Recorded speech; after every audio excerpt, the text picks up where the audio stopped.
Well, good evening, everyone, and welcome to the Orange County School Board's regular meeting scheduled for today, Tuesday, February 27th of 2024.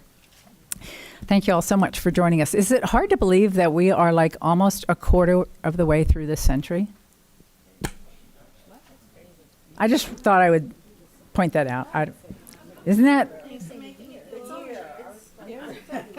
Yeah. Did I make anybody feel old? Yeah. Okay.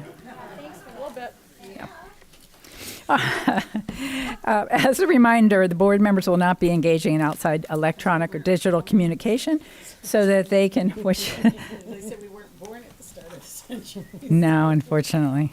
I won't tell you how much of the last century I occupied. But anyway, we will not be communicating via our iPads, laptops, phones during the meeting so that we can pay attention to the issues before us and the celebrations we're about to enjoy. I also want to take just a moment before we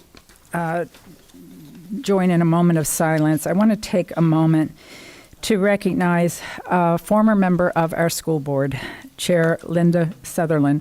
She passed away on Sunday. I don't know how many of you all may have been coming to these chambers for many years. I know I've been coming to these chambers since the mid-1990s. And that was when Linda Sutherland was on the board. So she's one of the first school board members I met. And just on a personal note, one of the things, she was actually one of the first people in elected office that I ever met. And I didn't have a real good feeling about people in elected office. I think most people don't, because everything you know about them is pretty much what you read on the news, and that's frequently not good.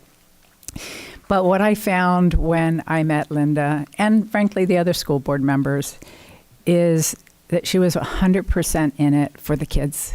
0 for her, 100% for the kids.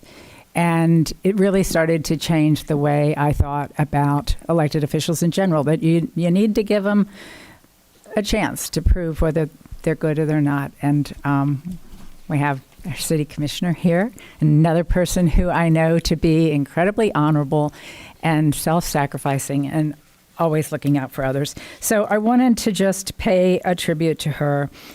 She served from 1990 to 2002. She was an advocate for early childhood issues. She focused her energies on laws affecting the welfare of our children. In 2001, she became the executive director of the Healthy Start Coalition of Orange County.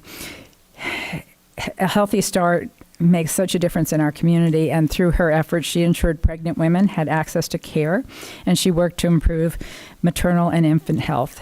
Linda was also the founder of the Early Learning Coalition and started the Foundation for Early Childhood Development. She was also president of the State School Board Association and the Orange County Council of PTAs.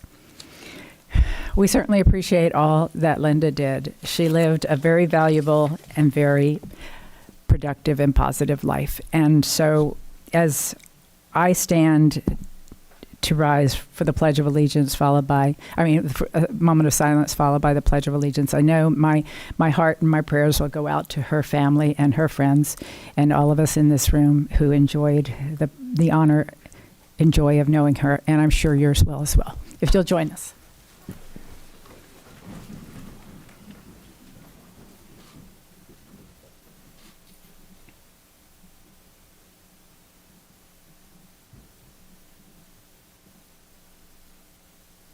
And now for the pledge. I pledge allegiance to the flag of the United States of America and to the republic for which it stands, one nation, under God, indivisible, with liberty and justice for all.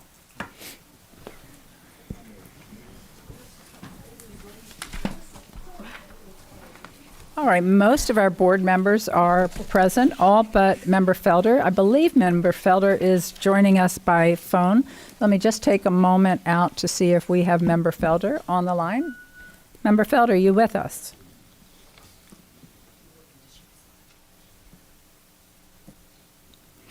No? Okay. David, would you let me know if she joins us so that I can make sure the minutes reflect her presence and call on her appropriately? Thank you. Before we get into the business before the board, I'd also like to recognize Member Castor Dennell. Can you please tell us a little bit about the two exemplary community partners that are joining us today? Yes, thank you, Madam Chair. So we are so fortunate to have such great partners in Orange County, and especially when they both are doing such great things for the town of Eatonville and for Hungerford Elementary. So first, over the years, OCPS has teamed up with multiple companies and nonprofits in innovative ways to help students from their early years to their college years. Our Tangelo Park program has drawn national attention. That spurred the wraparound approach at the OCPS ACE, or Academic Center for Excellence. And in my district, Travel and Leisure Company and Orange Blossom Family Health have both stepped up to help target our learners at Hungerford. Hungerford is located in the historic town of Eatonville, the oldest Black incorporated municipality in the United States. 86% of the families at Hungerford are experiencing poverty. The Travel and Leisure Charitable Foundation was established 3 years ago and focuses on making a difference in the communities where people vacation and live. Do we have pictures of them? There we go. You can see it. At the beginning of each school year, the hotel and vacation company provides the students and teachers with back-to-school supplies. The staff also tutors 3rd and 5th grade students every Tuesday and Thursday. Volunteers donate their time and necessities to monthly parent activities like the father and daughter dance, literacy night, muffins with mom, and other events. And in November, Travel and Leisure donates Thanksgiving turkeys to our families and collects toys for our students during the holiday season. And that's not all. One of the end of the school year highlights for our 5th graders is the annual Career Day at Travel and Leisure's corporate headquarters at Wyndham Grand Orlando Resort, Bonnet Creek. During the field trip, our students have the opportunity to learn about the hospitality industry from this travel leader. And that's not all. The Travel and Leisure Charitable Foundation is generously providing funds to implement an early childhood education program for 2- and 3-year-old children at Hungerford Elementary for free for parents. Beginning with the 2024-25 school year, the organization's nearly $300,000 contribution will provide the curriculum, the training, staff salaries, school renovations, and a playground. The funding will also be made through the Foundation for OCPS. And I love this part. There's even more. If Hungerford Elementary students live in Eatonville and graduate from Edgewater, Evans, or Wekiva High Schools, then they are eligible for the Travel and Leisure Eatonville Scholarship Program. That program provides financial support toward college tuition, books, or housing. Thank you so much, Travel and Leisure's board, leadership, and staff, for investing your time and energy in our students' futures. And if you all would stand up, we have Kim Marshall and Marla Tishi, Simon Reed, John Munoz, and Tia Pendleton. And it's the Steve Goldsmith, sorry. And if I appreciate all you've done. I want to give you a round of applause. Thank you so much. And if one of you would like to come up to the podium for some remarks, that would be great.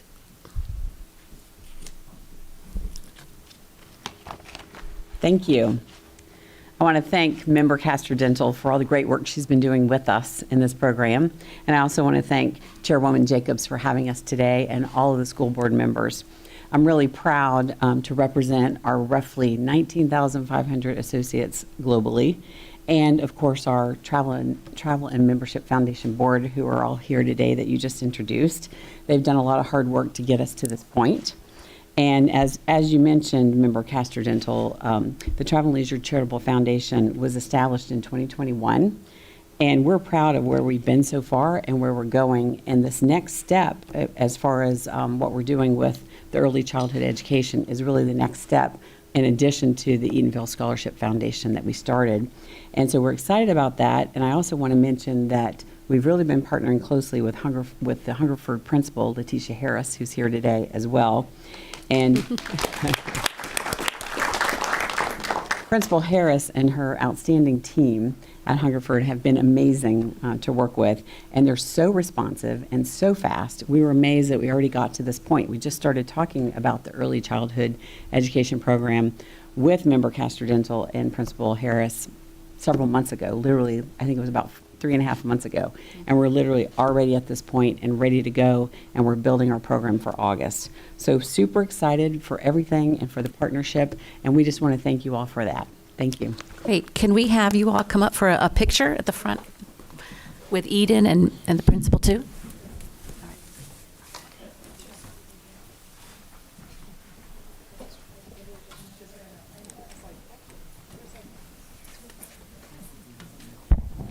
Do we have everybody?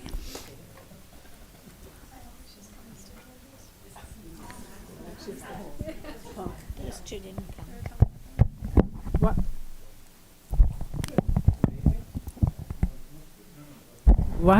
Why is Steve not coming up? I saw Member Castor-Dental give you direction, sir.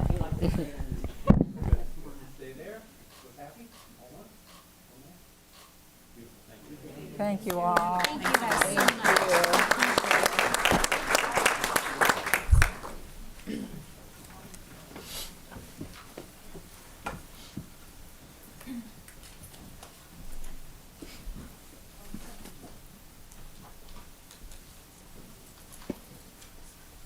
No, that's okay. I'm glad you went down there. Thank you. Yes. Okay, so we're not done yet with Hungerford. So Hungerford families, That's for sure. I know, so they are also getting help with addressing student dental needs thanks to Orange Blossom Family Health. The medical group has been providing behavioral, dental, and medical services to the Central Florida community for nearly 20 years. The organization also has a pediatric health care in the Paramore community at the OCPS Academic Center for Excellence. Since November, the Orange Blossom Family Health dental team has been visiting Hungerford Elementary in its mobile dental care vehicle, or bus. I like it, the dental bus.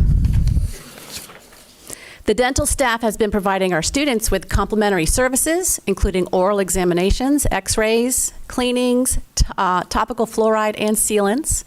Thank you so much, Orange Blossom Family Health, for helping our students develop good dental habits that go beyond having bright smiles. And they come out twice a year, and they meet all students at the school.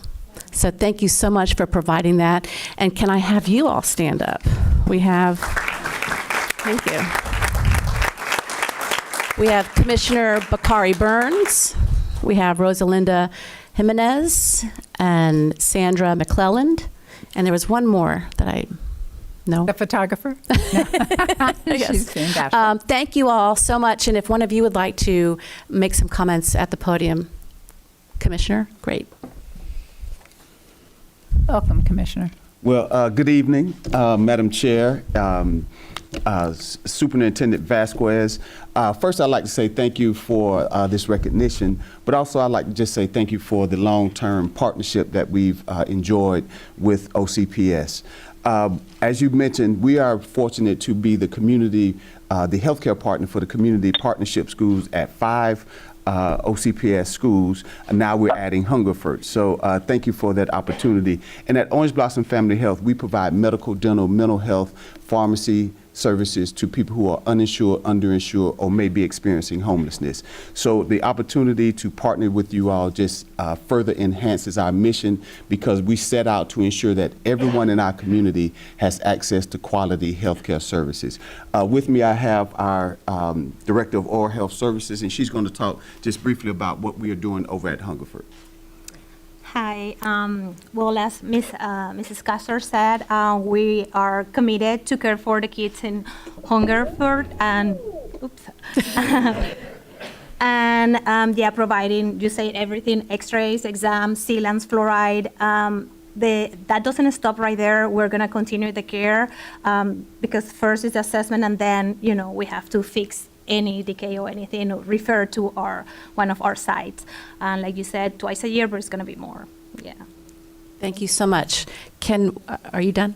You know, No, and I was sorry. just going to say thank you, and I just have to give a shout out to Dr. Williams. I think we both have each other on speed dial. Yes. She always answers my call, and it's a pleasure to answer your call when you all need help. So I just want to remind you that Orange Blossom Family Health is here to care for you and your children. So thank you for the opportunity. Thank you. Can we also get a picture up front with you?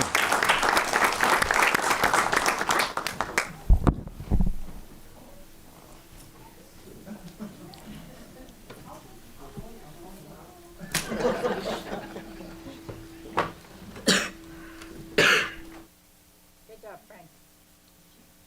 Yes. Huh? Oh, yes, I know. Thank you.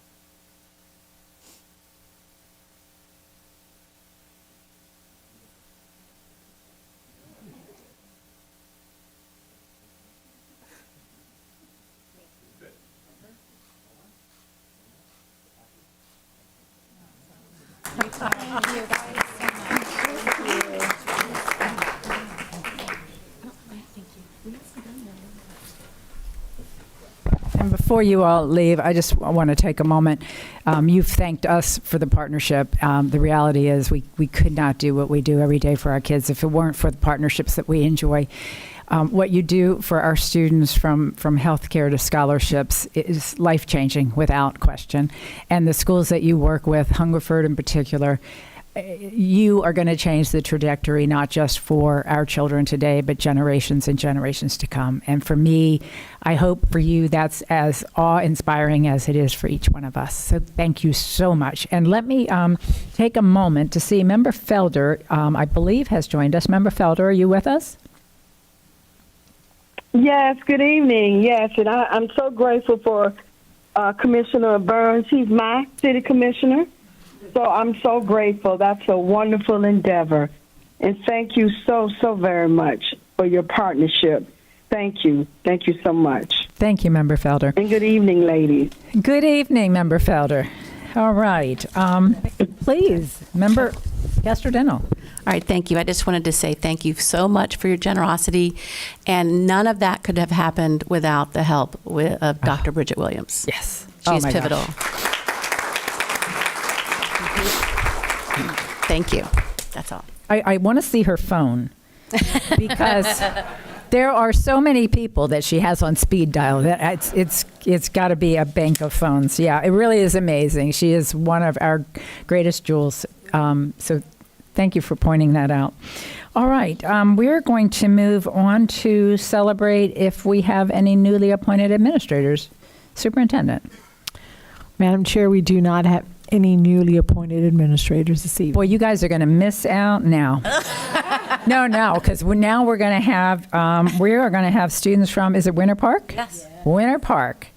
And I'm really beginning to enjoy our meetings more and more with the introduction of our Student Advisory Committee and all our council and all that comes with it. So Dr. Vasquez, do you want to invite your guests?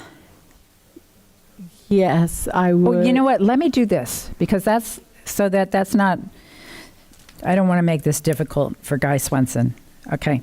So let me call on Guy Swenson, who's the president, who is standing in for the president, Nate Hay of the Orange County Association of School Administrators, so that he can speak, because if I were you, I'd want to go first. I'm glad to go whenever. But stay you with like. us, okay? Guy, good to have you with us. Good to be here again. Hello, Chair Jacobs, Superintendent Vasquez, and board members. My name is Guy Swenson. I am President-elect of OCASA, the Orange County Association of School Administrators, and it is my honor to represent our 320 members tonight. At the last board meeting, OCASA President Nate Hay described the many challenges school-based leadership faces and their effects on our families. After his speech, board member Castor-Dental asked for examples of what we could do differently. President Hay is taking that task to our CASA members to find items and redundancies that could be reduced or eliminated to help our school-based administrators. While he is gathering that information, I want to share with you something that each of you here could do starting today. To highlight what that is, I want to share a conversation the OCASA executive board members had with Dr. Armbruster just a few weeks ago. The topic was about the walk-through weapons screening, and we were having a robust discussion about the positives, the challenges, and the negatives of the pilot. I won't share what he said with me, mostly because I haven't asked him if I could share the conversation. But I do want to share with you my reaction. I said to him, "I want to thank you, Dr. Armbruster. The words you said to me, to us right here in this meeting, make me feel more heard, more seen, and more valued as a school leader than I've ever felt in all of my collective 27 years in education. Dr. Armbruster, you see us as principals, as people, and that is important. I said the feeling of validation I have right now is worth more than any raise or any bonus that anyone could ever be given." Not that I don't like having the raise or the bonus, just want to point that out. You won't turn it down. No, not at all. In all sincerity, that one moment of being seen and heard in that meeting lifted so much weight off of my shoulders. Regardless of the topic, I encourage the board members and OCPS leadership to lift weight off of our school-based leaders' shoulders by hearing and sincerely listening to our concerns. Listen to us as professionals. Listen to us as people who have families. This is what my members need, and it costs nothing. It's one thing to say that we do it, and it's another thing entirely to do it by asking tough questions. Start with, how does your job affect you and your health? How has your job affected your family? Is the work sustainable at this level? What has to change? Each of you have been so present at our schools for concerts, events, celebrations, and have visited great classrooms. I encourage you to meet with your principals and assistant principals and ask the questions that will lead to a heavy weight being lifted off of their shoulders. Thank you for listening. Wow, thank you so much. Wow. Okay. Dr. Armbruster, I don't know what you said, but great job. Great job. Not surprising, but great job. Dr. Vasquez, you want to introduce your next guest? Yes. It's my pleasure to introduce to you members of my Superintendent's Advisory Committee from the Great Winter Park High School. Today we have the following individuals who will be speaking to us. We have Jackson Kratt, Kaylee Bellamy, Sam Burbaum, and Kate Finrock. Finfrock. Thank you. Would you come to the podium and go Wildcats? Thank you, Dr. Vasquez. Good evening, parents, faculty members, Orange County residents, and school board members. I'm Sam Birnbaum, and I'm a senior at Winter Park High School. I'm Callie Belmany, a junior, president of our school's Black Student Union, and a student body representative of our SGA. I'm Kate Finfrock, and I'm a senior and the student body president. Excuse me. We're honored to be here tonight. Thank you for providing us the opportunity to speak about Winter Park High School and everything we've done to improve our campus climate this year. Before we get started, our school mascot has something he wants to show everyone. Please welcome Winter Park's nationally ranked dance team, The Roar. Hit it, Willie.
Was fabulous.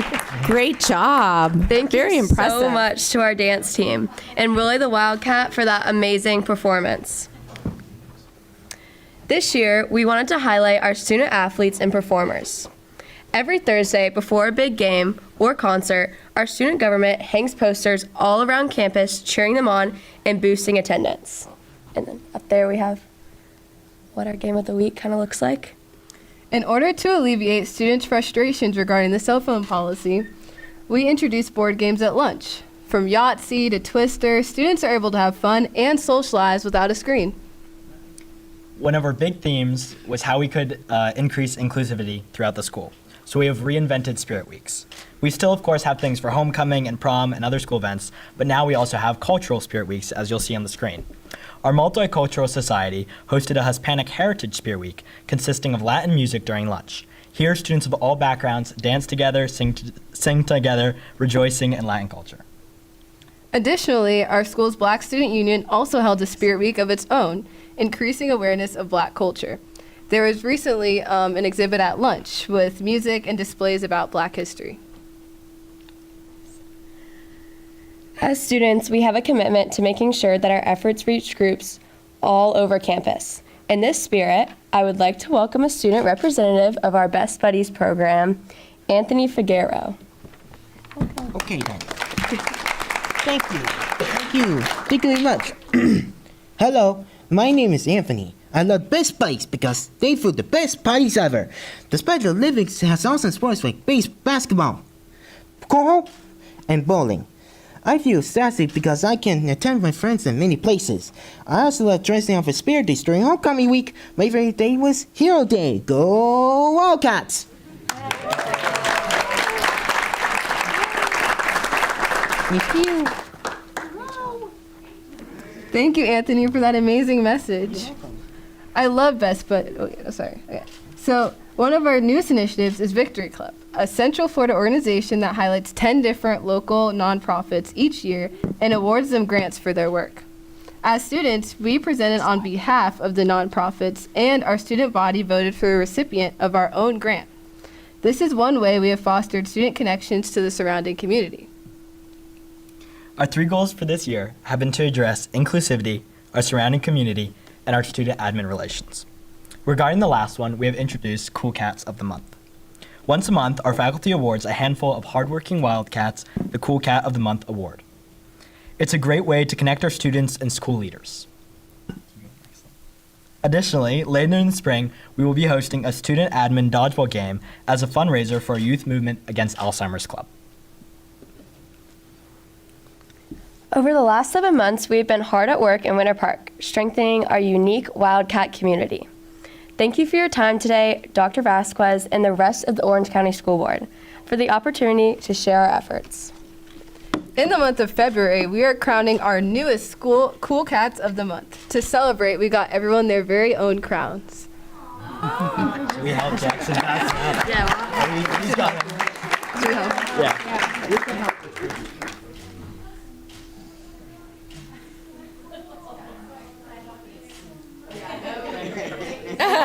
Thank you. Oh, here we go. I was so Last time we got sasses. Oh wait, they're personalized. Oh, they're personal? Yes. Oh, okay, hang on. Oh, There's I think that's for Vicky. Bridget. Oh, here we go. Here's Karen's. Here's yours, Karen. Here's Melissa's. Here's Superintendent Vasquez. And Vicky, someone's got mine. This is Vicky Elaine's. Come up. Well, we can figure out later. I just want to put it on.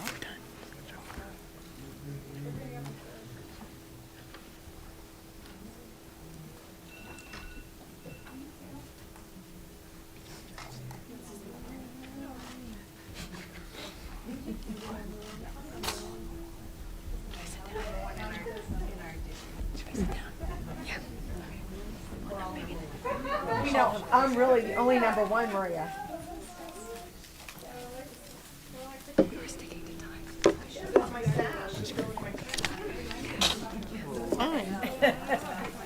I wore mine on. There we go.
What?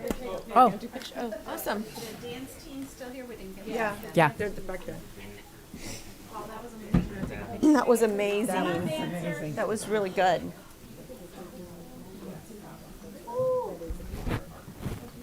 That made me want to cry. I know. Right? Can we do one with and then one without the crowns? Yeah. Okay. Do you not like your crown, Karen? He's got one. Oh. Go ahead, put that on. Dr. Arm.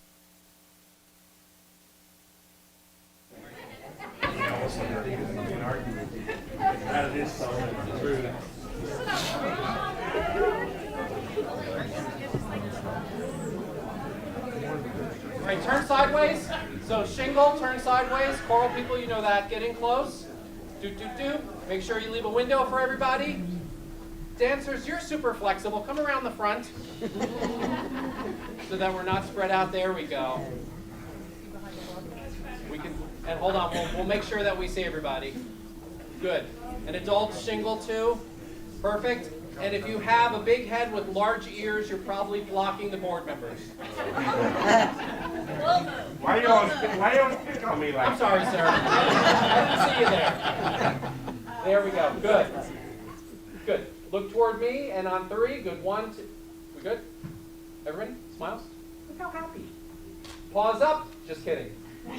Good. Look happy, and on 3, good. 1, 2, and 3. Stay there. Look happy. One more. Excellent.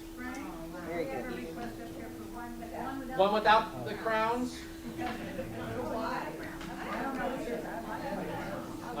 All right. Good. Same thing. Blah, blah, blah. Look toward me. Look happy. No crowns. Good. Stay there. One more. Pause up for the wildcat. There we go. Nice. Thank you.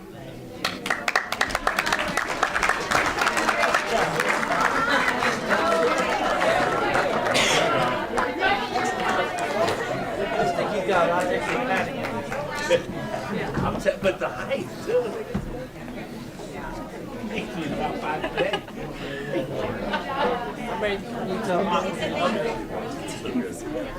Good job, Willie. I don't think good when I get messed up like that. You want to go outside?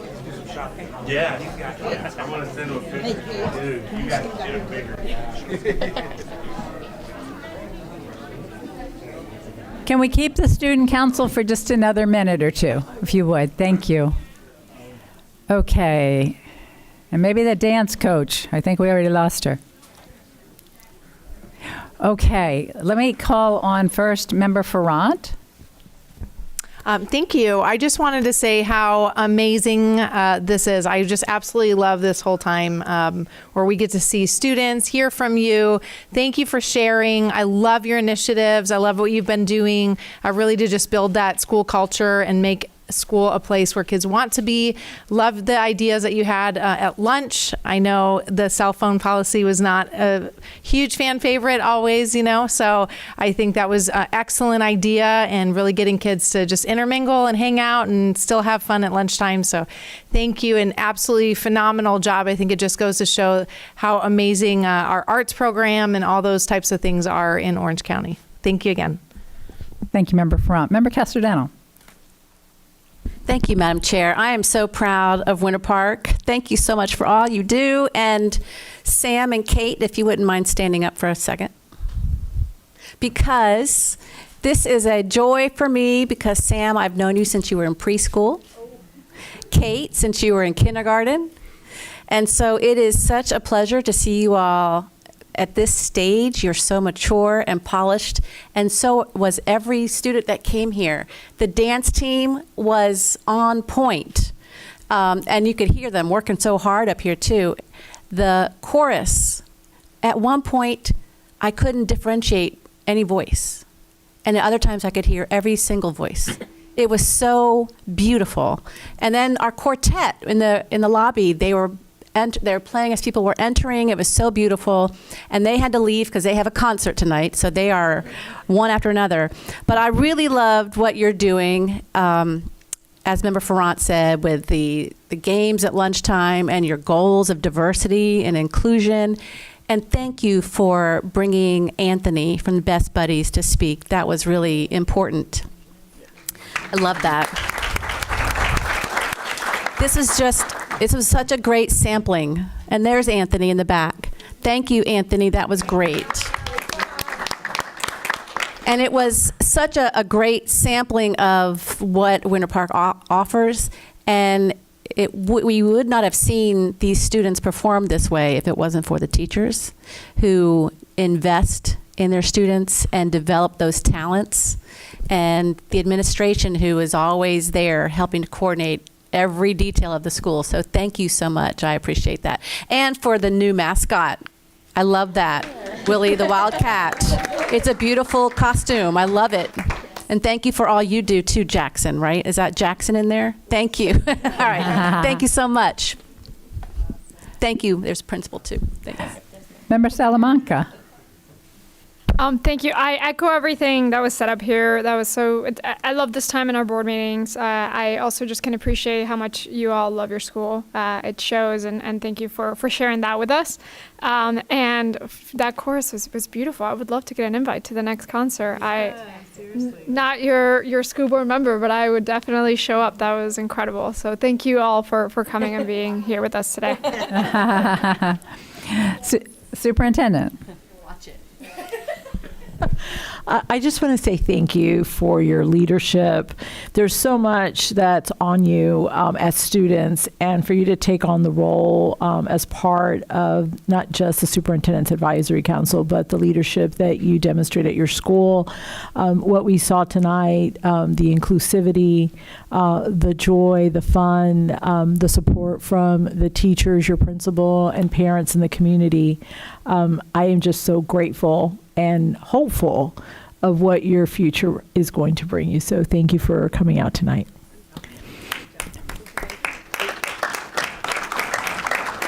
Not done. Member Byrd. Almost. I'll be fast because everybody already said everything I was going to say. But I did just want to say that even though I'm not your board member, I am a little partial because my father graduated from Winter Park High School in 1959. And I have an ornament on my Christmas tree that says Winter Park High School class of 1959. So, I love it. I have his letter from playing football, from his Letterman jacket. So, he was a football player, baseball player, and a basketball player. Yeah, all three. But anyway, so I love Winter Park High School as well, just for that reason. But you guys did an amazing job tonight. And again, thank you for your leadership and for everything you're doing for your school. Thank you. Thank you, Member Byrd. Vice Chair.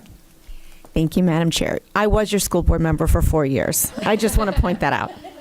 I know that Karen likes to claim you, but I just had to throw that out there. And I enjoyed every single minute of being your school board member. And I just wanted to say hi to Matt. And just tell you, y'all bring me joy. That's it. Y'all just bring me so much joy. It's so good to see so well-spoken students who are doing great things in our school. So we appreciate you, and thanks for bringing us joy. Thank you, Member Gallo. And I am your school board member. I forgot about that. Yes, that's yeah, right. I'm everybody's school board member. I'm everybody's fan. Y'all are phenomenal. I can't wait to see where they are. I want to see you in 5 years. I want to see you in 10 years. And I want to see what you do, what you do with your life, because you're already doing so much. And we've had a lot of shout outs to the choir. They were phenomenal. I wish I had seen the quartet. Darn, I got here too early. That'll teach me to be on time. But also, I wanted to give a shout out to the dance team. You guys know me. When there's a performance, I want to be on that side so I can see. And you missed it. I know they must have looked good from here, but they're just out of this world.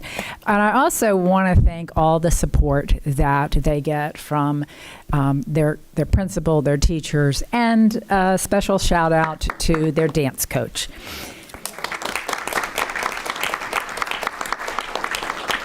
So we were talking earlier about how many people come to support OCPS.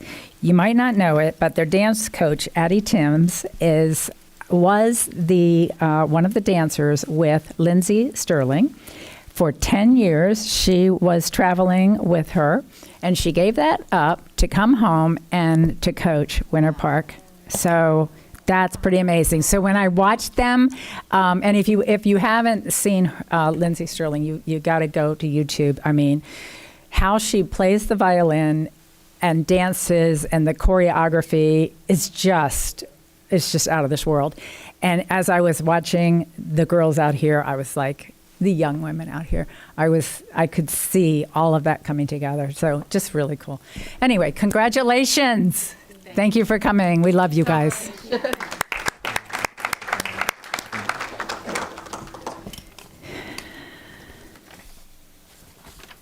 All right. We have several proclamations, but let me start by asking if Elaine Judy, athletic trainer at Winter Park High School, this is Winter Park all night long, will come forward and read the proclamation for the National Athletic Training Month in Orange County Public Schools. Welcome. Thank you, and thank you for recognizing us. I know Dr. Armbruster, we've worked closely with him in the past year, and on behalf of all the athletic trainers in the county, I'm honored to be here to do this proclamation.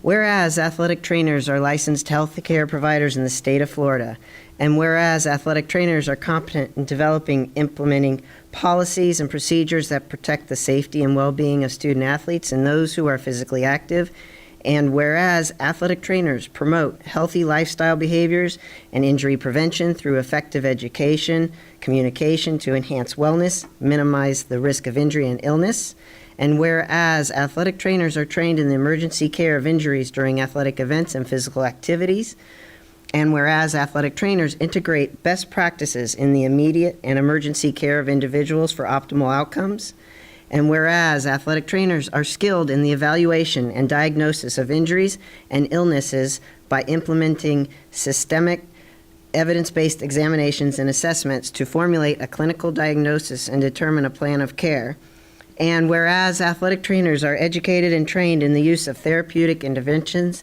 that facilitate the rehabilitation of injuries that occur during athletic competition and physical activity with the goal of achieving an optimal performance level, and whereas all student athletes who participate in school-based athletic activities deserve to have quality health care for injuries that may occur during athletic competitions and practices, now, therefore, the School Board of Orange County, Florida does hereby proclaim March 2024 as National Athletic Training Month in Orange County Public Schools. Thank you. And before we lose you, I think we have a number of other, you and other folks from Winter Park that are still in the room with us. Am I right? Yeah. Why don't y'all come forward? Frank, I want to get a picture with the rest of the Winter Park team, because without y'all, our kids are wonderful, but they wouldn't be where they are without all of you. So it's wonderful to have you with us. Yes, definitely.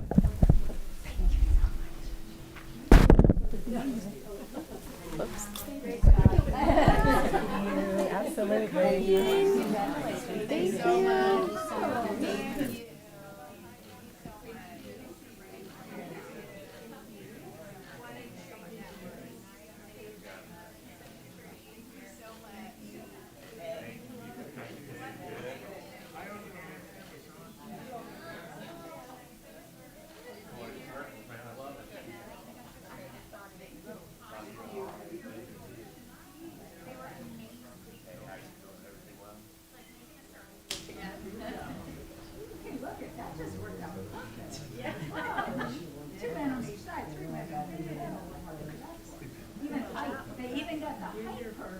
They're professionals.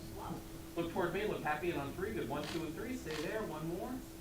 And you guys want to do a dance number or sing? That's more serious. Be careful what you ask for. Thank you very much. Thank you all. All right, we are also proclaiming March as National Social Work Month in Orange County Public Schools. And we're proclaiming March 2024 as Purchasing Month in Orange County Public Schools. And we're proclaiming March 2024 as Arts in Our Schools Month in Orange County Public Schools. Next, I would like to turn the floor over to Dr. Vasquez for our strategic plan. Thank you, Madam Chair. After all of those great performances and seeing our students, seems like a little bit of a lull in the agenda, but I know Mr. Moody and his team will get us energized.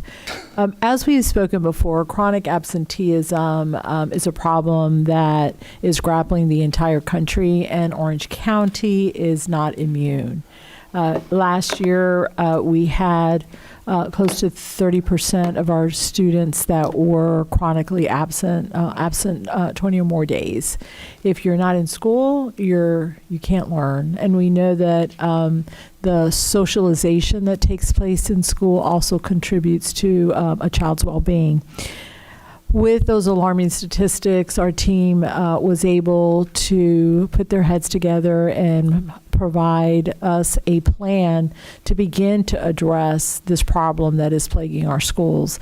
And so this afternoon, Mr. Moody and his team will be sharing with you some of those strategies and some of the data that we are grappling with. Mr. Moody? Thank you, Superintendent Vasquez. I promise to be exciting, but I won't be as riveting as as moving as the course was tonight. But I promise to keep you entertained. All right. Good evening. Thank you, Madam Chair. Before I begin, let me introduce Amana Levi, who's a member of our team, and I'd also like to thank, I'm sure she's watching tonight, Alicia Leonard, who's also helped quite a bit with this team in the effort of chronic absenteeism. So with that, good evening, Madam Chair, Board Members, Superintendent. It is my pleasure to present an update on chronic absenteeism and our plan for the 2023-24 school year. When we last presented on OCPS chronic absenteeism, that was in September, we shared that OCPS had a 27.6% rate for the 21-22 school year. Since we last presented, Florida DOE published the 22-23 rates. I'm pleased to announce OCPS chronic absentee rate dropped to 23.7%. Again, this percentage includes students who missed 21 days or more of school. Although this is good news, we understand we still have a lot to do. Back in September, I mentioned we were working on a few reports that would help schools in the district track chronic absenteeism. I'd like to take a minute to share a few OCPS reports that are now available. A dashboard to monitor attendance counts is now available to schools. This dashboard provides up-to-date information on absences. The chart on the screen is an example of that report, of that dashboard. In this chart, we're comparing the absence counts for the school years 21-22, 22-23, and this current year 23-24. The green bar represents students with less than 10 absences. The yellow bar represents students with 10 to 19 absences. Orange, 20 to 29 absences. Light red, 30 to 39. And dark red, 40 or more absences. This report can be filtered for district level cadres and school level data. If a school drills down through the data table, the administrator can see a list of students who are in each absence band. We can select an individual student to obtain detailed information. This chart is an example of the level of detail we can see on an individual student. This is a student's average daily attendance for the last 3 years. Let's take a closer look at this student's information. We can see this student's average daily rate of attendance for the 21-22 school year was 97%. For the 22-23 school year, the student's average daily rate of attendance dropped to 92%. And so far for this year, this child's rate of attendance is 76%. A school will be able to use this information to identify students who are in need of intervention or assistance. Another report on the dashboard that is available will show us absence bands by grade levels. Again, green depicts students with less than 10, yellow 10 to 19, orange 20 to 29, 30 to 39 is light red, and dark red is 40 or more. This chart suggests we need to look into why some grade levels have a greater percentage of students with 10 or more absences.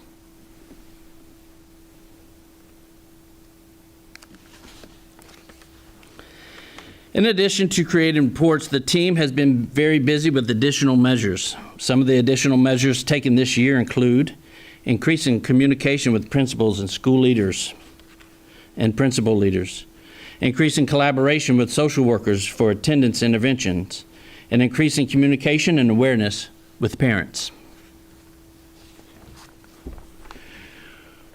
We recently surveyed schools that reduced their rate of chronic absenteeism by 10 percentage points or more from the 21-22 to the 22-23 school year.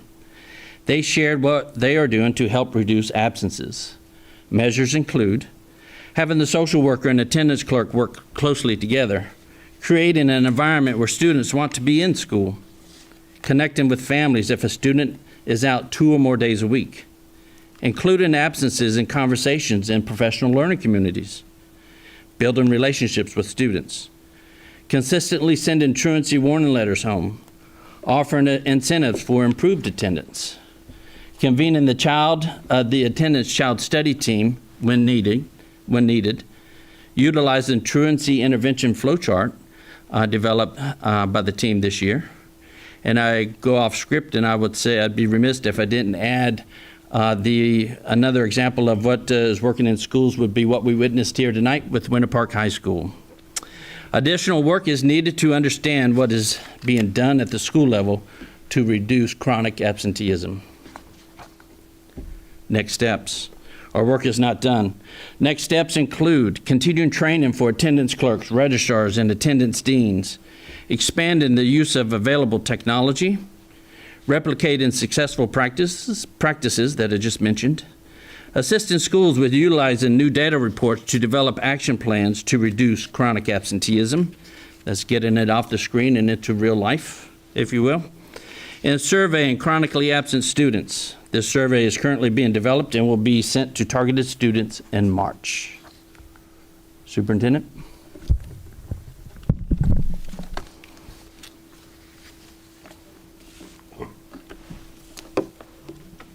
Thank you, Mr. Moody and Dr. Levi, for the information that's presented tonight. I do want to highlight that having the data available so that schools can drill down and analyze patterns, is it the beginning of the day, is it certain periods of the day, is helping hone in on the interventions that are working. Surely we're happy with what we have done, but know that we have a long road ahead of us when you still see the rate of students that are absent 21 more days. And now, Madam Chair, I turn it over to the board for discussion. Thank you, Superintendent. Vice Chair Gallo. Thank you, Madam Chair. First off, thank you for this great presentation. It's such important work that we're doing when we're talking about chronic absenteeism, what it is, especially the education part, educating parents. When you look at the graphs, it's pre-K and 12. Like those are the two worst grades for attendance. So clearly in pre-K, it's parents, and in 12th grade, kids are just ready to move on. I do have a couple of questions, and I think you're absolutely right. I think kids that feel engaged and feel connected want to come to school, and it's up to us as a school board to make sure that there's a sense of value at their school, that they're being challenged enough, that we're offering programs that they desire, that they want to be in school learning. But I'm hoping as we move forward, I would like to challenge the district to really kind of dial down, because I don't think that the average daily attendance gives us a really true picture of what's happening, because you have students that if they're missing every first period, and that first period is, statistics or algebra or even ELA, and it's a class that they need to be in to study, we're not capturing that because we're not dialing it down to periods. And then I was just part of a chronic absenteeism webinar that the Florida grade level reading did, and they're saying that the Department of Education as of June of 2023 said that our absenteeism was 39%, and that was on the Florida Department of Education. So those numbers are kind of different from our numbers. So I'd like, and not this evening, but if you could just get back to me and give me an explanation on why the Department of Education is showing something different than what we're showing. And that leads me to my next point. I really thought there would be some legislation around chronic absenteeism from the legislature this time, because the way that the Department of Education collects the data really it's not accurate data or fluid data, because every district does it differently. So every district collects the data differently, and within some districts, each school collects the data differently. So the information that the Department of Education is collecting isn't comparing oranges to oranges. It's comparing oranges to apples to grapefruit, to whatever to strawberries. So I'm really hoping next legislative session that they'll really define what attendance is and that they'll define chronic absenteeism, because Florida is one of the only states that those two things aren't defined in statute. Thank you again. Great points. Member Gould. Yeah, thank you for highlighting this, because this is a community-wide support issue. We need all the help we can get, but it does start from internal. A couple of questions, Mr. Moody. Does this include, or where does this include, kids who may have dropped out of high school? So do we know, out of these numbers, not only the kids that are absent, but we've just lost? Because we know we lost quite a few after COVID, and some have not come back. So this would not include specifically kids that have dropped out. This does include what we call kids who were expected to show up and did not. Some of those absences, we call them D&Es, did not enter. It does include them because they have accrued so many absences until such time. But no, it does not include, per se, kids who have dropped out. Okay, so whether they dropped out between school years or maybe in the middle of the year and just didn't come back, they may not be, or they would be counted. If they dropped out in the middle of the year, would they be counted in that 40-plus group? Yes, if they've dropped out, yes, they are. Okay. So our data includes So it's year to active year. and inactive students. Okay. That means kids that have been dropped out. So that, in a sense, yes, if they were in school at any time during this year, our data will include that, yes. So Sorry. at that conference that Member Gallo got that information, one of the sessions I sat in on was really kids who would traditionally be remediated that just stopped coming because they weren't engaged, and some of the alternative programs and pathways that re-engaged them and got them to the level. And now with our new legislation that's coming on, we may be able to pathway them to an education that gives them a great high-paying job, career, but teaches them through interest rather than just through remediation. So could you address what we're looking at for plans with that? So before I do that, let me add an interesting fact that for the survey that we're developing, I went to Positive Pathways to kind of test the survey for a group of students who have 21 or more absences there, since it's one of my schools. And I had a frank conversation. Well, they were frank. They'll tell you like it is. Yeah, they were frank. Conversation with about 12 kids at different ages there at Positive Pathways. And one of the questions that I have on the survey is, what can we do to help you? Right? Is it a different setting, alternative type setting?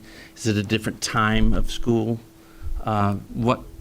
What would be beneficial? How can we help you get to school? What interests you? So that's on the survey. But I tell you what, 11 out of the 12 thoroughly rated Positive Pathways and what's happening in that alternative setting, in that alternative environment, a smaller environment, an environment that everybody knows your name, right? One of the questions was, who knows you're absent?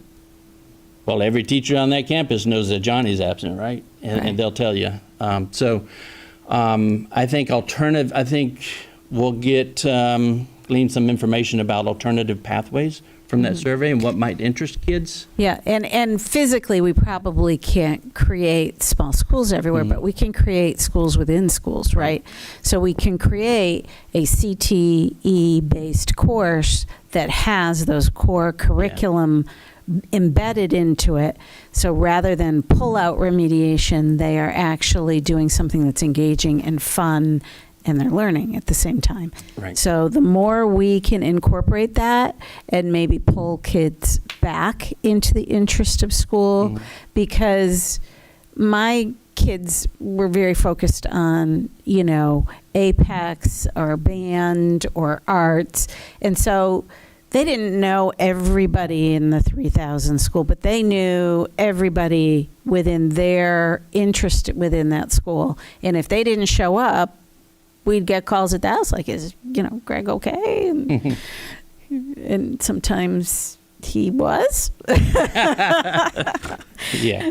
So, I think the more we can build from relevancy to especially this large percentage of kids that are on the fence, because I would bet if you could break this survey out in this way, it would be really interesting to see particularly the high schoolers, that 60, 58, and 53% why they enjoy school, and then the 25 and below why Right. they don't. And if I may add, Madam Chair, is that is the plan too, even after the survey is given, is to go out and have focus groups with students in high school, also at middle school as well. This survey is going to focus 9th through 12th. We'll expand later, but I think what I learned from the focus group at Positive Pathways was so valuable, and it, we have so many kids that I call the silent majority, right, who are going to school every day or not going to school every day, and nobody notices, but they just, they're the silent ones that nobody catches. I think we have so many of them that I'd like to capture what they're thinking. So that's the plan for before the end of the year. All right, thank you. Member Salamanca. Thank you, Chair. I love that we have dashboards now. You can't really change something you can't see, so it is incredible that your team has spent all this time developing this, because it helps our principal leaders, it helps our principals, it helps us to be able to see what this data looks like and what makes sense, what doesn't make sense. So I definitely am very happy to see that we're doing this, and these dashboards seem like they hopefully will make a big difference. I guess for some of the things you said you were doing, you mentioned a use of technology. Like what are we using? Great question. So one of the interesting pieces of technology that schools are using now is talking points. It's a phone messaging system that we've had this year. And schools have some of the schools have taken it upon themselves for teachers to use that way of communication to parents directly. Hey, I see that Johnny missed 2 days, everything okay? And the parent, it also has the ability to translate. So if I'm an English speaker and I know mom is a Spanish speaker, it will translate automatically to mom's heritage language. Oh. And when she responds, it translates it back to me in English. So that's one tool that several schools are using that they've found to be helpful. Yes. That's great. I think some schools used to use the Remind app, so it sounds like this is the new, better, improved version of that. So that's great to hear. But I do echo a little bit of two things being, especially for the high school, very important, which is the feeling of belonging and that feeling of relevancy for our students. They're just going to disengage later on. I think I spent a lot of time with our students over the summer and learning about my two high schools and their behaviors and just trying to get into their day-to-day. And one of the things I also realized was, high school is also the time when they start taking those summer jobs and they start thinking about making their own money. And for some of them, it is very difficult to, make money during the summer, and then you go back to school and you don't make money anymore. And you're like, okay, well, what am I doing? Why am I doing this for no money type of, and not saying that's the right mindset, but that's kind of what the students are thinking, especially once they start making some money. And many of them also just don't have a choice but to support families and be part of working and bringing home support. And so I also talked to the superintendent about this, and one of the interesting data points that I would love for us to collect, if possible, somehow, would be just an understanding of which of our students are working. I think right now, if we were to say how many across our high schools, what students are working or have summer jobs, I don't think we have a good sense, because when I think about what are the reasons a student drops out, I can think, money could be one of those. And we have alternative pathways for making good money, better money, during high school and after high school. And so even if we have that set of students and information about them, and we can redirect them to say, hey, stick with us, and there's a better outcome through CT or alternative pathways, where you can also, get out of school and make a living wage. I think it would be really helpful to have that data and for us to leverage that. And also just like understanding where are these students going, but my guess is a big percentage of them are going to the workforce, but maybe not. Maybe they're going somewhere else. So I would love to just have a better understanding of that. But thank you for this work. I think we're going to learn a lot. Thank you, Member Salamanca. Member Farran. Thank you, and thank you all for this. This is amazing. I agree that having graphs and seeing it in person and being able to see what exactly we're looking at all my school visits, this has kind of come up with all the principals and things that they're dealing with, and depending on the school, the area, two of the schools that I visited recently have a high percentage of what they call MVP kids, which is like our homeless population, kids who don't have a steady place where they're living all the time. And so there's a lot of in and out with them. And so is there a way also for us to see maybe in that sense of, okay, are these our MVP kids, or what percentage of that population is struggling with making sure that they're at school? Are we able to access each of our schools, or is that something we just request to you all? We can break down, because we have MVP in Skyward, designation of MVP in Skyward, and I can, not me, but I can ask somebody to match that against the students with 21 or more absences. Yeah, that's something we can do, and I'll get that to everybody. And then as far as this, the graphing and being able to see the data, I love pre-K all the way through 12th. Did you say that we can get this type of just overall for each of our schools? Yes. A school can drill. A school has their own dashboard. They can't see district-wide. Okay. They can see their own. Are you as a school board member, am I able to see that, just so I can kind of see if there's certain schools that maybe I need to? We can get you your schools. Perfect. Yep. That'd be amazing. Absolutely. Do we have schools that are doing amazing and that are having less of an issue with absenteeism? Or is this sort of across the board, every school? So that's a great question. I haven't really looked at that lately to see which schools have made, I have a list of schools that have made an improvement from the year before to last year. And when I surveyed them, I have that list of schools. That's from the DOE information. I can get that to you. I'll find that email, I'll get that to you. But I'll also look at the current data to see what we have. Awesome. Just to see if maybe there's anything that they're doing that we could implement elsewhere. This morning I was at the Junior Achievement, a big presentation at Oak Ridge. It was amazing.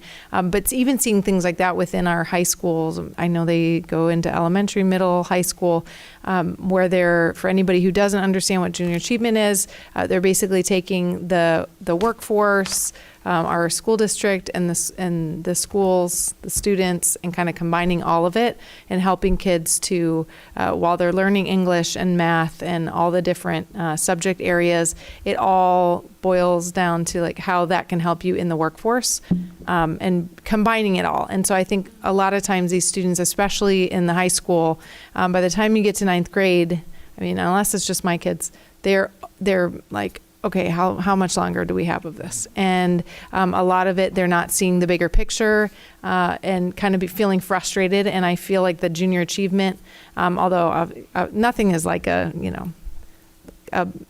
cure-all, but programs like that, if that's something that we could try to implement in more of our high schools, or see if that's something that principals would be excited about, even middle school, things like that. So Thank you. Thank you, Member Farrar. Member Byrd.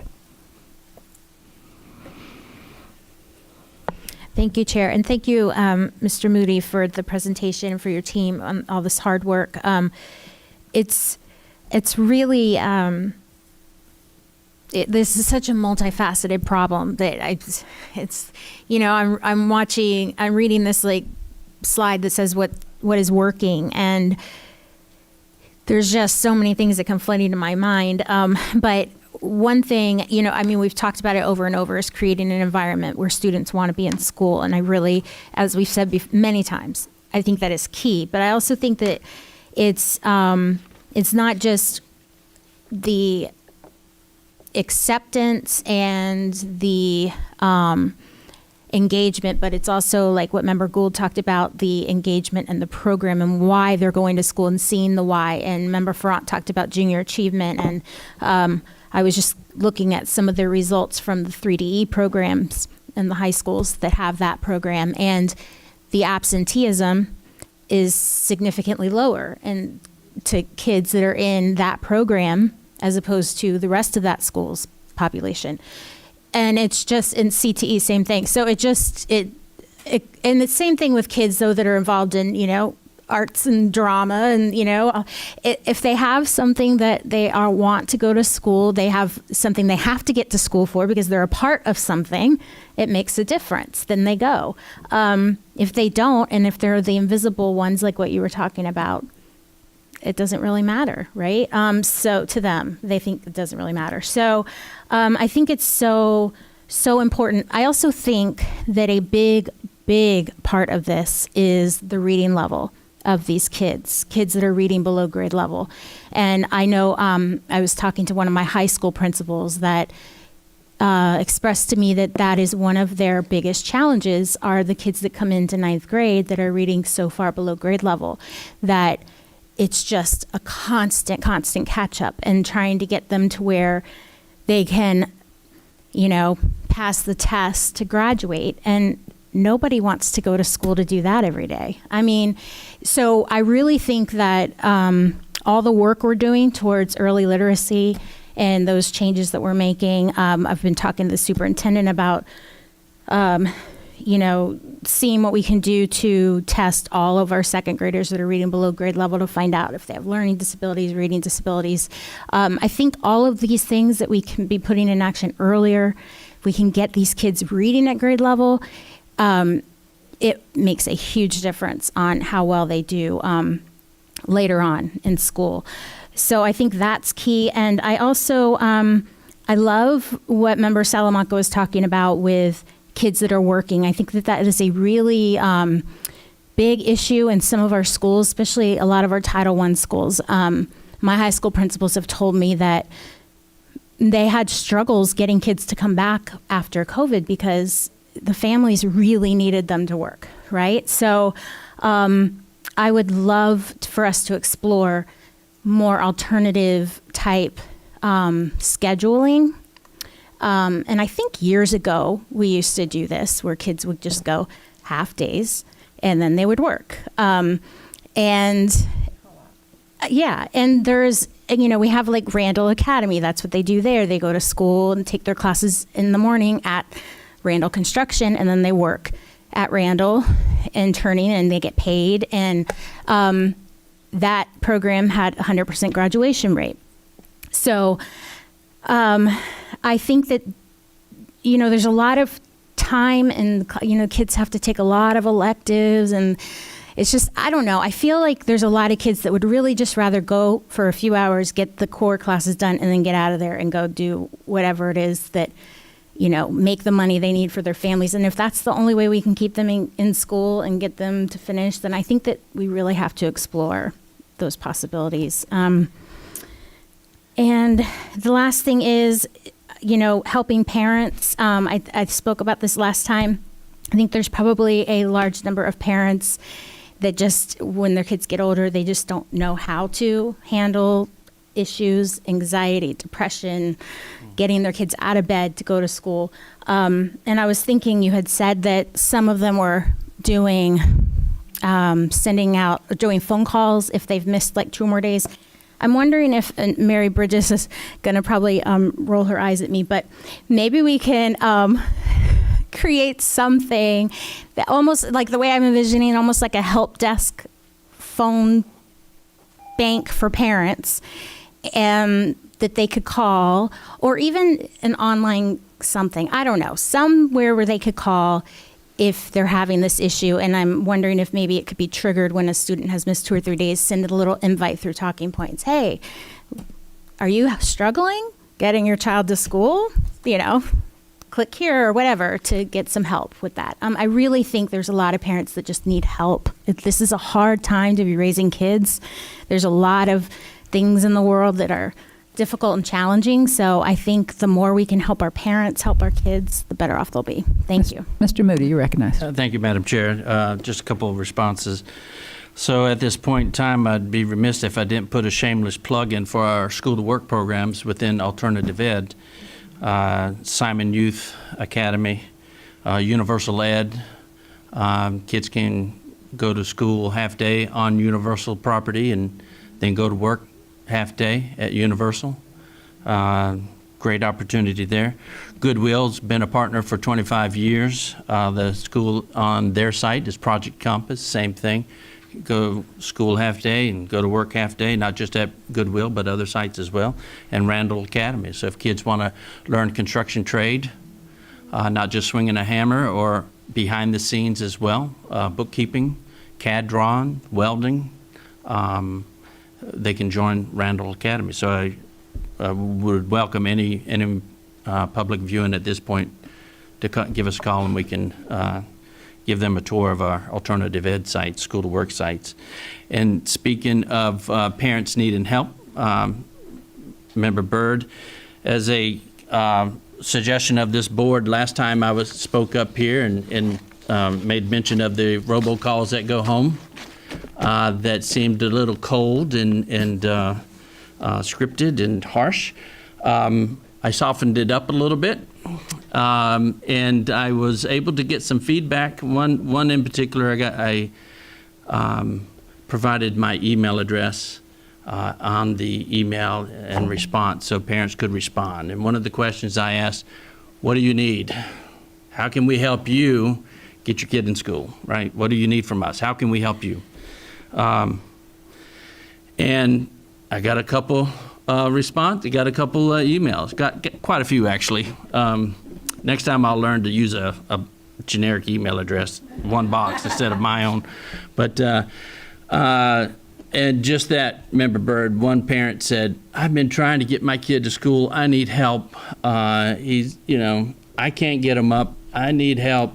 And yes, we were able to channel that, direct that to social worker, Lisa Coffey's group, social workers, and the school principal, and we were able to get that parent some help. So that's the softer side of this. Some good that is coming out of this is we're learning, it's just not telling them to get their kids in school. It's how can we help you? Because, a lot of people just need help. You're right. One last question for you, and thank you for the presentation, all the great work, the data that you're able to collect and the way you've displayed it is very helpful for us, and I know it is for you and your team. When you talked about the surveys, and you may have covered this already, but looking at the individualized nature of the data, your ability to zero in on specific students, when you do the survey, will it be identified to? No. Okay. No. Not this one. Yeah. So for the first round, talking to several different people, different departments, we decided to do an anonymous survey first to see what we get. But the plan is to do another at the right time and try to get specific student information so that we can identify. Right. And then we can match it up with exactly. If you have a student that's attending school and they give you feedback on what it would take for them to attend school, obviously it's a lot less helpful than when you have a student with chronic absenteeism. So that's why I was kind of hoping that identification would be there. And not for the purpose of doing anything other than trying to find the most effective means of helping our kids feel like being at school is the right place for them to be. So again, thank you. This is really, really important work. I'm really anxious to hear if anybody can make sense of the distinction between the data that Vice Chair mentioned and the data that we're receiving, because that was very, very different. Vice Chair? I was just going to say, I sent what I was taking it off of. I sent it to Dr. Vasquez and to you, Mr. Moody, to look at, just so that you could see where I drew that information. Perfect. Thank you. And we get our data from Florida DOE after Survey 5, what's posted on DOE website. All right, So, thank you. I'm glad to look at it. Absolutely. Thank you. Okay, thank you. All right, Dr. Vasquez, we are on to the agenda. Are there any changes to the agenda? No, Madam Chair, there are no changes to the agenda. Okay, with that, I will entertain a motion to adopt the agenda as posted. So moved. Motion by the Vice Chair. Second by Member Byrd. All in favor, please say aye. Aye. Opposed? Member Felder, are you with us? I sure am. You know, Member Felder. I sure am. Okay. I still have Mr. Moody here. Okay. Member Felder, I love your vote, and then I apologize. I wanted to call on you to see if you had any questions or comments for Mr. Moody, so I bring him back up to the podium. But while we're on this vote, are you in support? Yes, I am. Thank you. Mr. Moody is at the podium for any questions or comments you have for him. Well, you know, I've talked to Mr. Moody quite often because I got my start sort of in alternative ed with Dr. Williams, and I did a Little Red Schoolhouse that's now the village.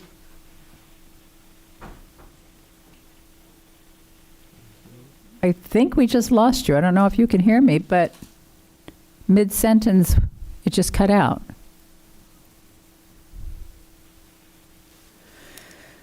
Do we think do we have her on the line still? Still appears to be. Member Felder, if you can hear me, we can't hear you. Well, even if you can't hear me, we can't hear you.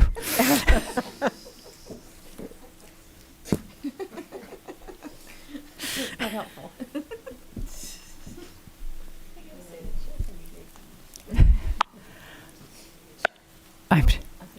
Member Felder, I think I heard something. Or that could have been Greg Moody tapping his pencil. All right. Well, jump in. If you do hear me and we're talking, I'm talking, just jump in and we'll cut and go to you. And that's the best I can offer right this minute. But I really appreciate you participating, Member Felder. I know it's hard to do this remotely, but your input is valued. All right. We have any public comment for this evening?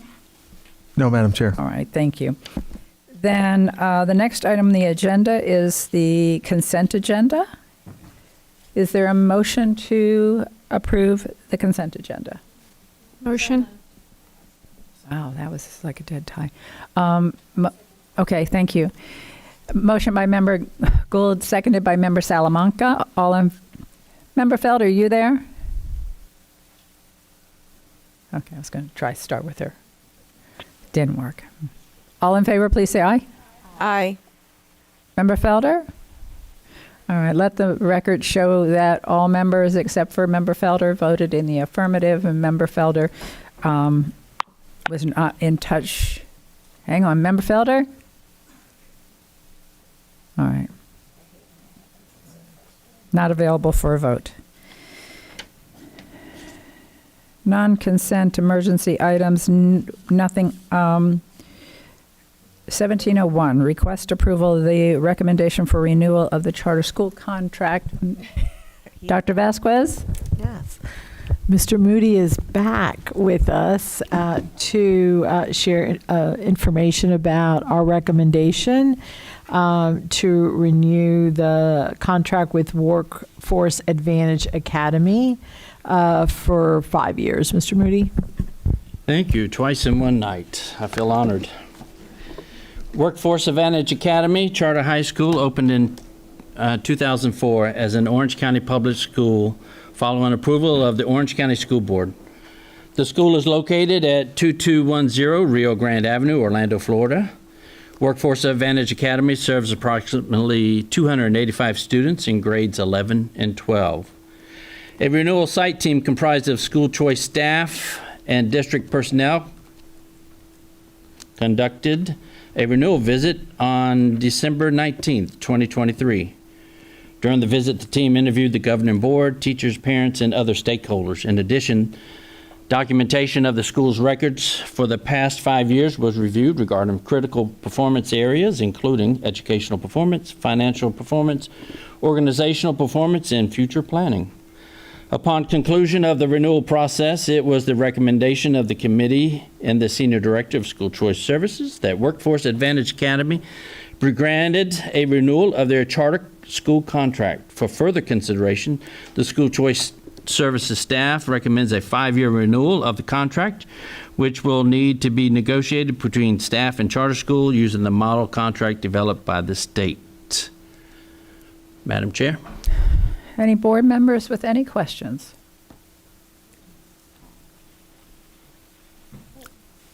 All right, seeing none, is there a motion? Move approval of the recommendation? Okay, thank you. Member Ferrand offered the motion, second by Member Gould. All in favor, please say aye. Aye. Member Felder? All right. Let the record show the motion passes with all members of the board voting in the affirmative, with the exception of Member Felder, who was unavailable for the vote. All right, thank you.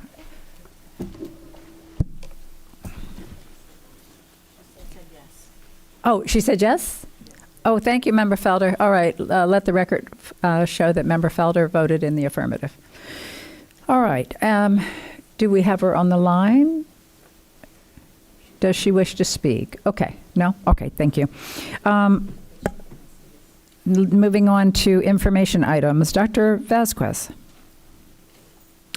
Thank you, Madam Chair. I will be brief. I just have a few updates. First, we began the weapons screening at our next high school, Timber Creek. They will have a phased-in approach. The phase 1 will be bus riders on every other bus. It's approximately 8 buses. Phase 2 will then transition to all bus riders. Phase 3 will include bus riders and those students that are entering the campus by the Performing Arts Center and cafeteria. And then the final phase will be the full-scale project launch via the 3 entry points. We anticipate that could take up to 3 weeks, but again, we're giving schools the flexibility based on the design of the school, number of students, and personnel. Next, I'd like to give an update on a project we've been working on. We know that our media specialists have had a lot put on them, especially with legislation that was enacted requiring them to do review of our books. Our team has been looking at what can come off of their plate. They are also heavily engaged with our devices.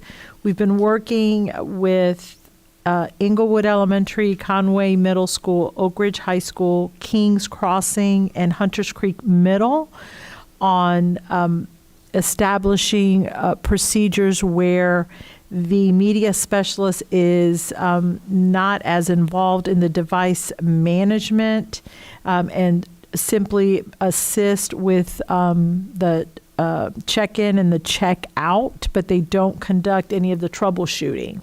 We should finish that project, that pilot, before the end of the school year, and then hope to put out new recommendations for what our media specialists will be responsible for, knowing that the book review process is just enormous.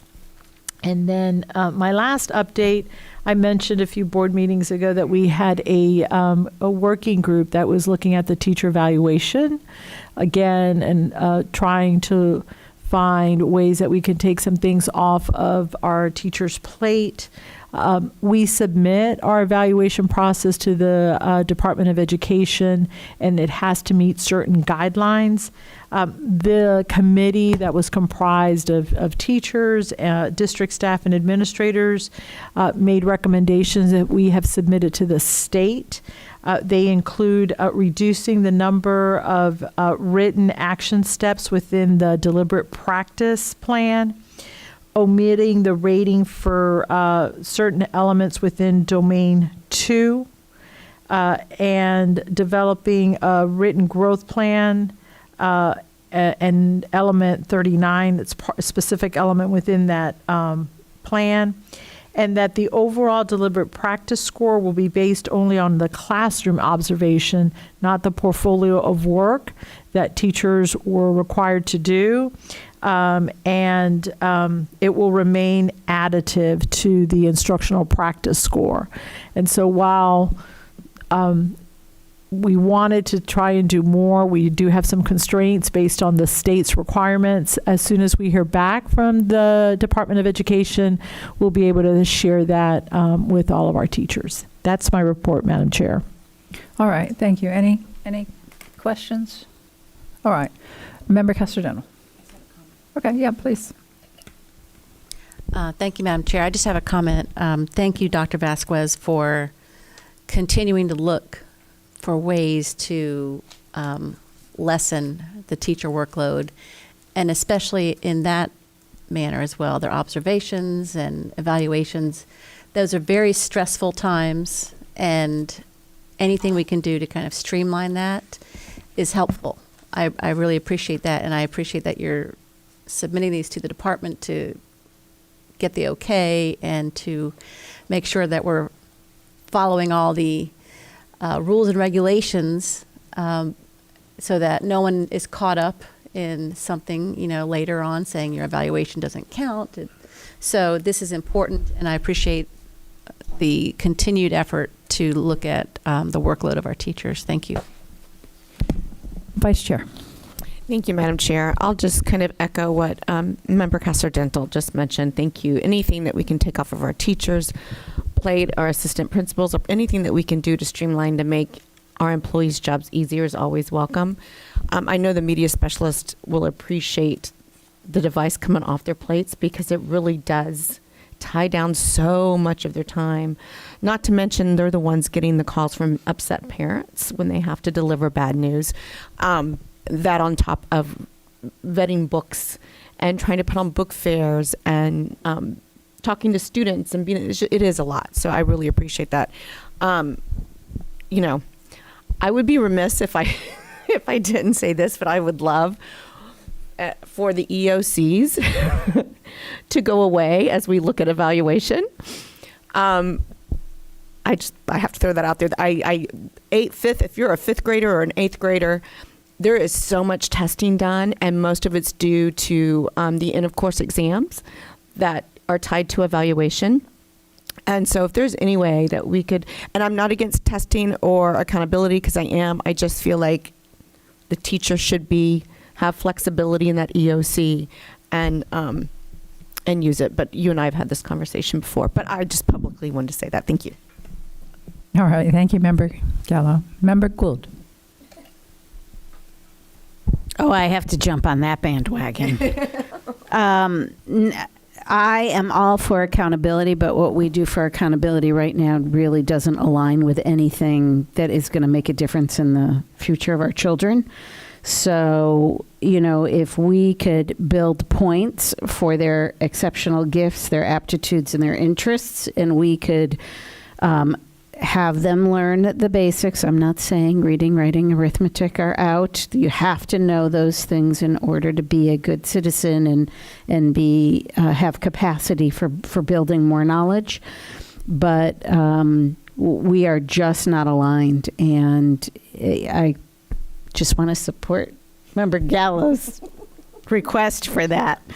And how do we stay within the rules until the rules catch up with the world, and take the burden off of the teacher and make sure that we're not incentivizing the wrong things, even though that's how it's legislated.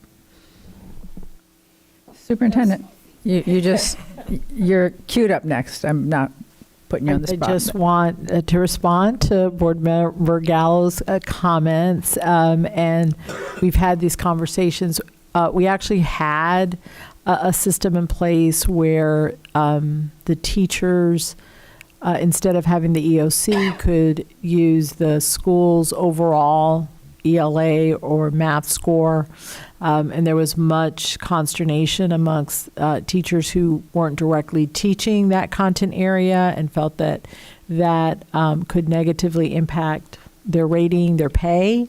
And so we switched from that to what we have now. That's not to say that we can't continue to come together and look for solutions that would require less testing and be more in line with real-world assessments. We have more flexibility with EOCs than we do with the state assessments. So we will continue to work in that arena to make it more applicable and less testing. All right, thank you. That was helpful for me to understand a little bit about the history. So we did it one way and we had complaints. So we're doing it the other way and we have complaints. Which makes sense. I mean, we've got 14,000 instructional employees. There are going to be different things that work for different people in different classrooms. So it makes sense. Let me call on Mr. Palmerini. Good evening, members of the board. A couple things briefly. The first, as you all are aware, we got the special magistrate's report and recommendation on February the 3rd. And parties looked at it. It became pretty evident that there was going to be some need for a legislative body hearing. I talked with you all during our meeting on February 14th. And the issue surrounding the procedures and the start time for the hearing. Got consensus at that meeting for a 9:30 start time where each party would get 90 minutes to present their case. There would be a question and answer session where each board member would have 5 minutes worth of questioning time. Each party would get 1 minute to respond to the questions posed by board members, and then a time for discussion and decision. Can I just yes. interrupt for anybody who doesn't listen to the 5 minute of question time is 5 minutes per question. Okay. A board member can take 5 minutes to ask questions. Yes. And then we will cycle through and that board member can come back and ask Yes. questions again. Yes, I just didn't want it to sound like board members have a maximum of 5 minutes. Oh, no, and Okay. I was going to go through something that would make it clear that it wasn't going to be that. Thank you. Sorry. Yeah, no problem. That was in case anybody watching turned off the TV right Got there. it. Got it. So we had set those procedures and we came to consensus for a start time at 9:30. On February 22nd, the superintendent tendered her rejection of the special magistrate's recommendation on the healthcare issue. And the parties had 20 days to determine whether or not they were going to file rejections. The deadline was February 23rd. The union did not file any rejections of special magistrate's recommendations. At that time, at 6 o'clock, I sent a letter on February 23rd to the union, counsel and counsel for the superintendent, Jeff Mandel, delineating the procedures I just described to you all. I got a call from the union's counsel on Friday, February 23rd. I received an email from union counsel, and I do want to go ahead and put it to you all so you can understand what the issue is that I'm getting ready to raise. So from the union's counsel on Sunday, February 25th. It is surprising and disconcerting that the board would schedule a 9:30 start time for this public impasse hearing. It is senseless to hold a hearing wherein the board will decide an issue of huge importance for teachers and their families at a time when the teachers will not be able to attend the proceeding. OCCTA urges the board to reconsider and schedule this meeting at a time when teachers are out of school and could have the opportunity to be part of the process that greatly affects their rights and benefits. We expect the board to do the right thing. Please let us know. And so We convened a conference call at 8 o'clock on Monday morning between Mark Richard and Lucia Piva, counsel for CTA, Jeff Mandel, counsel for the superintendent, and myself, wherein they put in the request that the hearing, the legislative body hearing that's currently set for March 5th, be held at 5 o'clock as opposed to 9:30. I'm bringing this to you all because I need your direction. I've previously gotten a consensus for 9:30. I just did want to go through this. So I'm just gaming out the time periods here. So if we start at 9:30, probably going to take anywhere from 15 minutes to a half hour to just get through the opening statements. And then each party gets 90 minutes. So that would be 3 hours. So when you game that out, it's probably 9:30 to 1 o'clock. We would then probably break from 1 to 2, so we could get lunch. Lunch would be provided for you all, for the litigants as well. And then we would restart at 2 for a questioning period. Given the experience I had with you all and how you all ask questions, I would probably guesstimate that will last somewhere around at least 2 hours. I'm just being, that's a guesstimate. Obviously, you all will control how many questions you ask or not.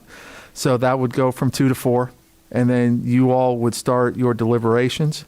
I would think that would take anywhere from an hour to hour and a half, 2 hours. So you're looking 5:30 or 6 by the time you end.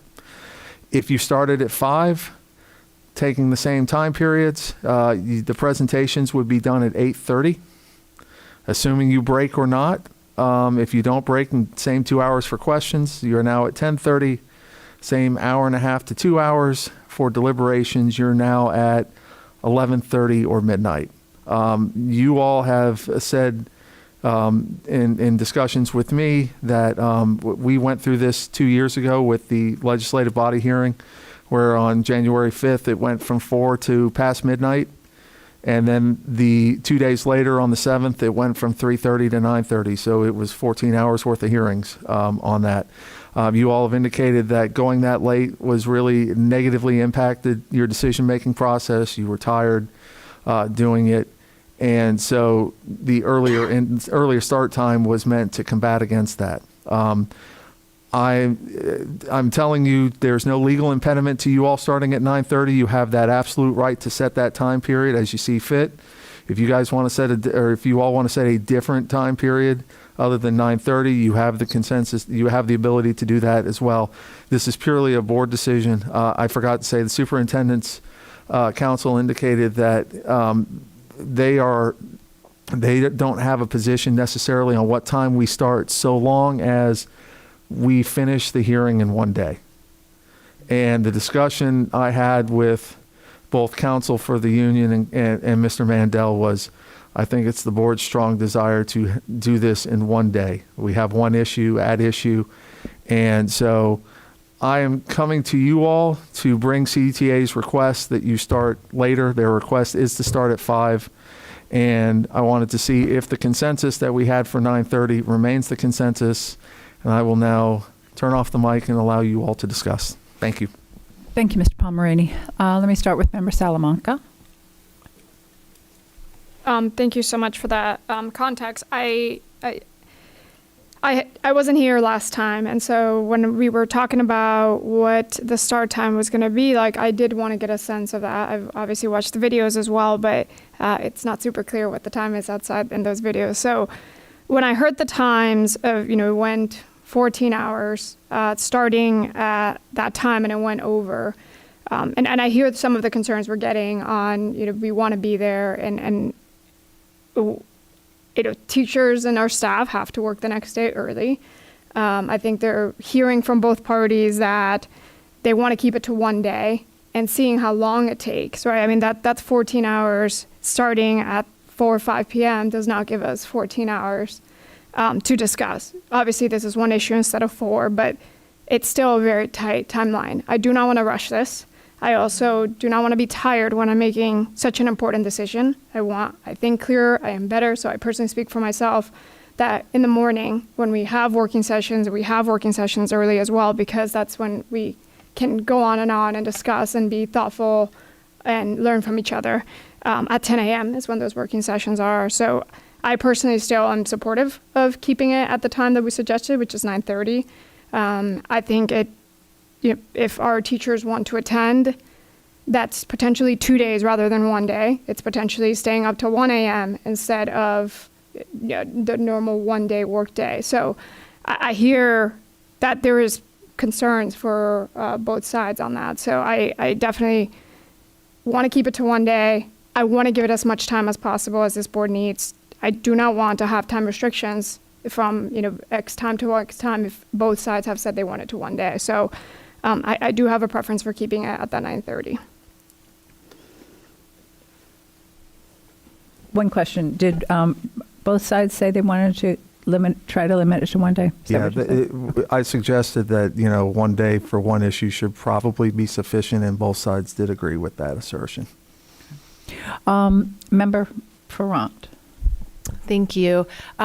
We've had some talks and conversations, and one of my big concerns was, are teachers allowed to come and get in line and voice their thoughts, their opinions, and share with us?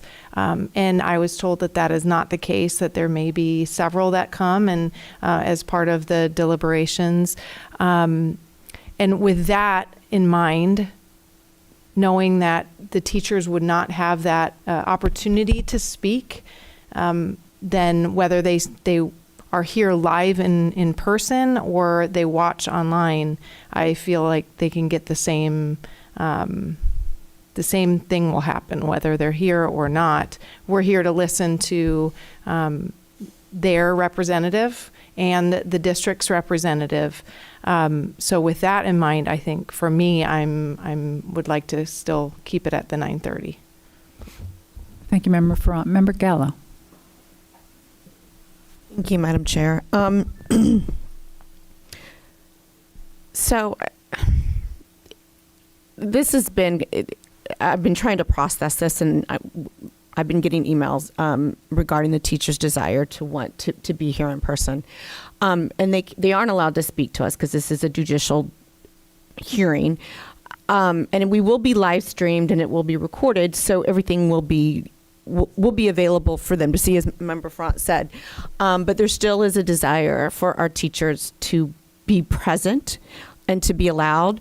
So I'm against 5 p.m. only because serving in the last impasse, it was we were making really important decisions that affected 14,000 lives, and it's never good to be making those at midnight or 1 a.m. You can't think.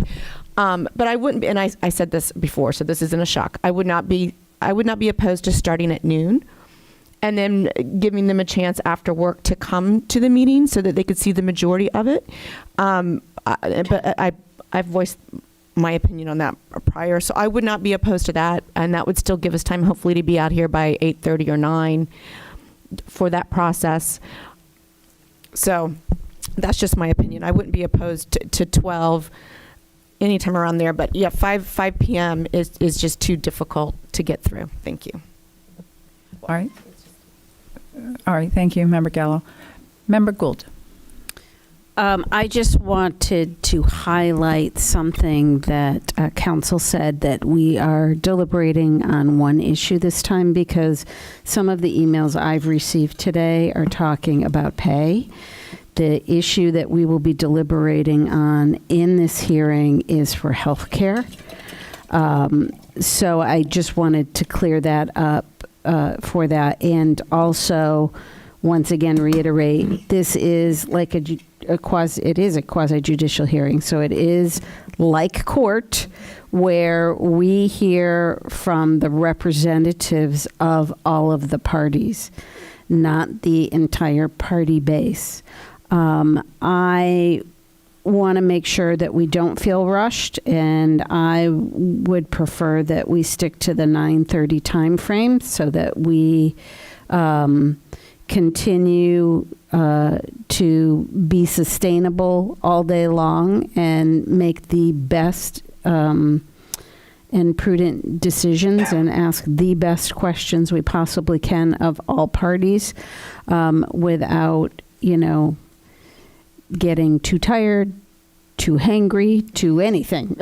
So all of those things I think are important, especially having gone through this and similar situations in the past. We want to do what's in the best interest of all the staff, and while it is the CTA's impasse, whatever the decisions are, affects all 23,000 employees. So this is, or 25 now. So this is very vitally important that we do it in the best manner possible, and because we aren't taking public comment, I think the best manner possible is make sure that it's recorded and accessible to everybody. All right, thank you, Member Gould. Member Castellano. Thank you, Madam Chair, and I appreciate the discussion and everyone's rationale. And I can see every angle, and I wonder if, like Member Gallo, we could just kind of split the baby. I hate that saying. If we could just, I understand a lengthy process it can be, and it is difficult to deliberate. But I also know that we will come prepared. We will know our questions ahead of time. We can break for food. True. We will still come prepared, maybe not know all the answers to our questions, but we may have questions, but that we know of ahead of time. But the fact that this is so important to teachers, the emails I've gotten indicate that they would like to watch and attend, and I understand that perspective of being a part of a process that directly affects you. So I totally understand that people would be hesitant to stay so late. But I think if we start noon or at 1, that still allows people to come at one point when they're done, and we will still be in the middle of deliberations and questions, and we can still get out by 9 o'clock or so. I think that to me is a good place to land at noon to start. Thank you. Thank you, Member Castellano. Member Byrd. Thank you. I too understand both sides. I understand the teachers wanting to be a part of it. We have clarified here is that I have had teachers email me saying that they want to be able to give their testimony. And our job is just to listen to the representative of both parties. I lean more towards sticking with the 9:30 for all of the reasons that have been mentioned. I think that trying to make these decisions at midnight or 11 o'clock are very difficult. I can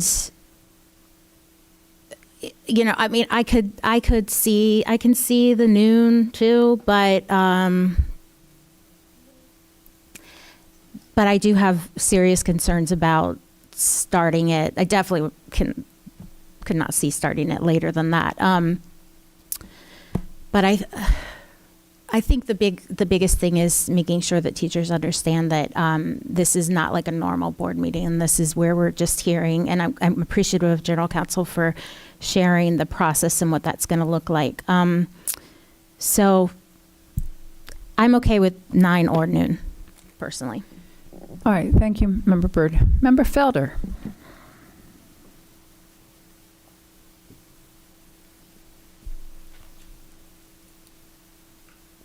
Member Felder, are you with us?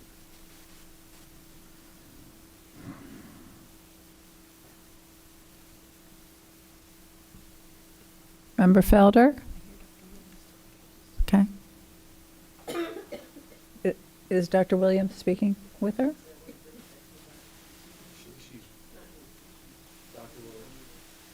Dr. Williams is waiting for a response back to a text. Okay. There's obviously technical issues. Okay.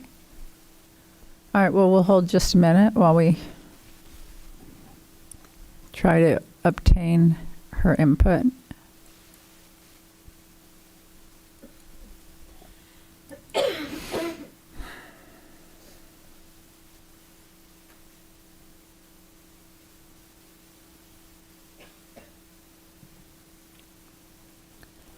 All right, while we're waiting,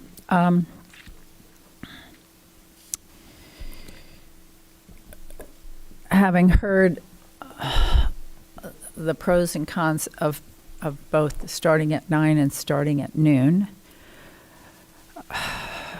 I'm inclined to, or 9:30. I think we're at 9:30, right? Here's my thought on this. If it takes approximately 3 hours to hear both sides, and I agree with you, it will take a little time to get started. I think most of you have gone back and watched the hearing. There was so much time consumed by debating the process and the amount of time. There was more time spent on, almost on tracking how much time as, well, that's not really true, but there was a lot of time consumed that was outside of the scope of what I think we envisioned. We are trying through limiting the time that board members ask questions and the time for answers to run a tighter meeting. And I certainly, I'm sure you all did as well, read the transcripts from the special magistrate, and you didn't read in there the same kind of debate going on issues other than the fundamental issues. So that can be done. It is possible to do that. It's my hope that with everybody present in the room rather than virtually, that we will get through this much quicker. It would be 40 minutes for each board member to ask one question, and it would be, actually, each of us has 5 minutes, which could be 3 questions, and we're going to get a response, which is going to take at least another 10 minutes. So one round is an hour. I would imagine there'll be at least 2 rounds, so that's 2 hours. So 3.5 hours plus 2 hours, we're 5 hours. When I tack that on to noon, that doesn't sound too bad, and we could break for lunch and break for dinner. So that seems like that could work.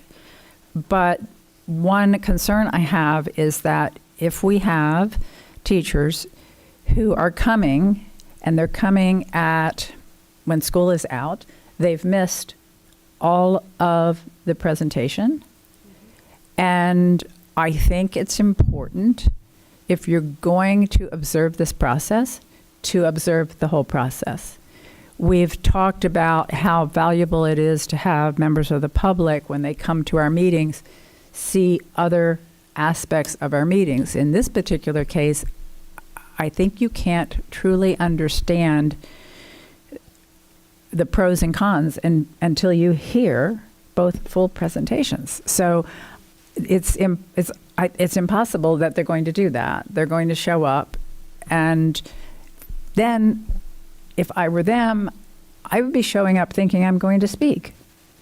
So I am concerned about moving it, giving our teachers the false belief that they're going to come afterwards and they're going to speak, disappointing them then, and they don't have the benefit of being able to watch the whole process because they're coming in at the end. So for those reasons, I think we're better off going with 9:30, recognizing that most of our employees will not be able to watch it real time, but that wouldn't change the outcome, but they will be able to see the whole process that evening or the next day. So I think that is the better way to go under the circumstances. Member Felder, do we have feedback from Member Felder? So we have it by text. Her preference is noon. Noon? Yes. Okay. So we have at this point 1, 2, 3, 4, we have 1, 2, 3. So, Member Byrd, you were on the fence. You could go either way. Okay. And I'm I can be 2 votes. I have worked very, very hard to not be 2 votes. So, based on that, anybody, this is like being a jury here, right? Again, we have 1, 2, 3 are firm 12 noons. I'm 4 is noon. And we have 3, I'm sorry. We have 4 that are 9:30. 9:30. Okay. If you're 12.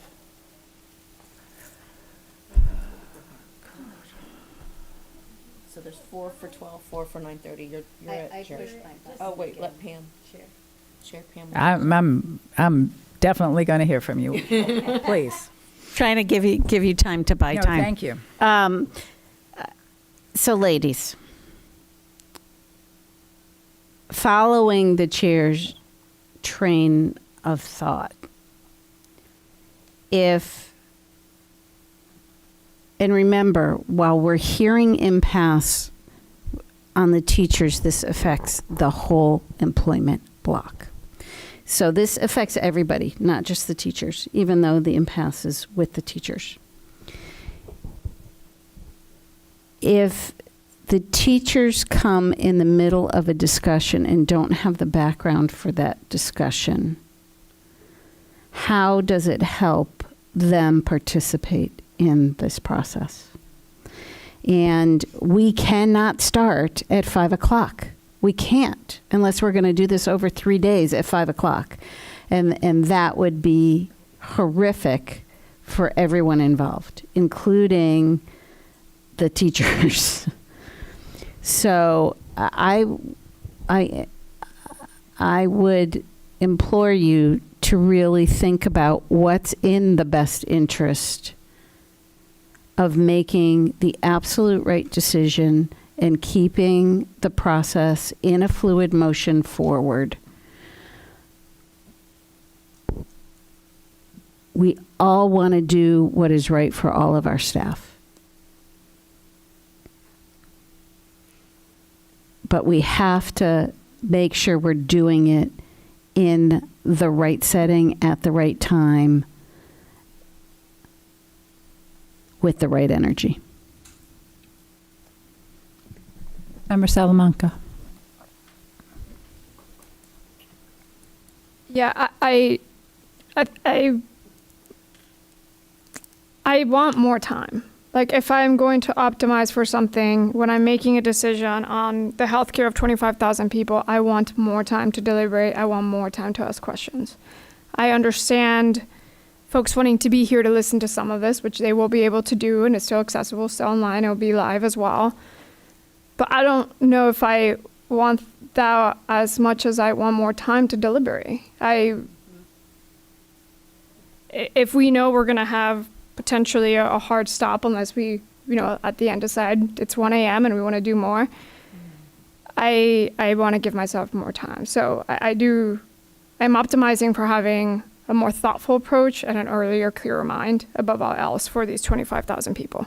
And I am happy still to, obviously we're spending a lot of discussion time to, I welcome folks to send, I can't reply to all these emails, but if they have questions, if there's things we want us to be thinking about, that's their opportunity for them to be heard.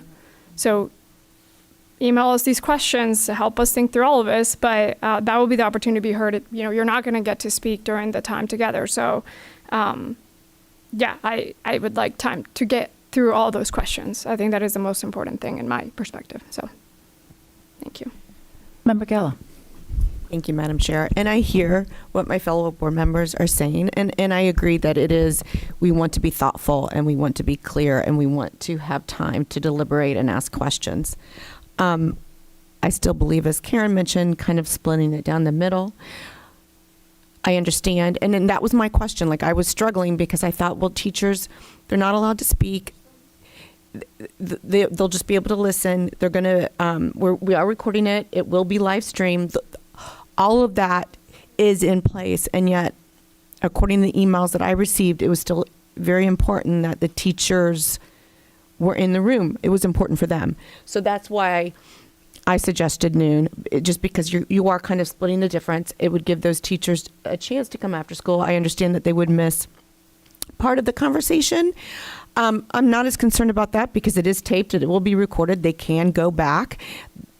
They aren't allowed to speak directly to the board. So if there's misinformation, they can go back and look at it on the tapes. So I just think because there is a desire for those to come, I wouldn't be opposed to noon because it is kind of splitting the difference.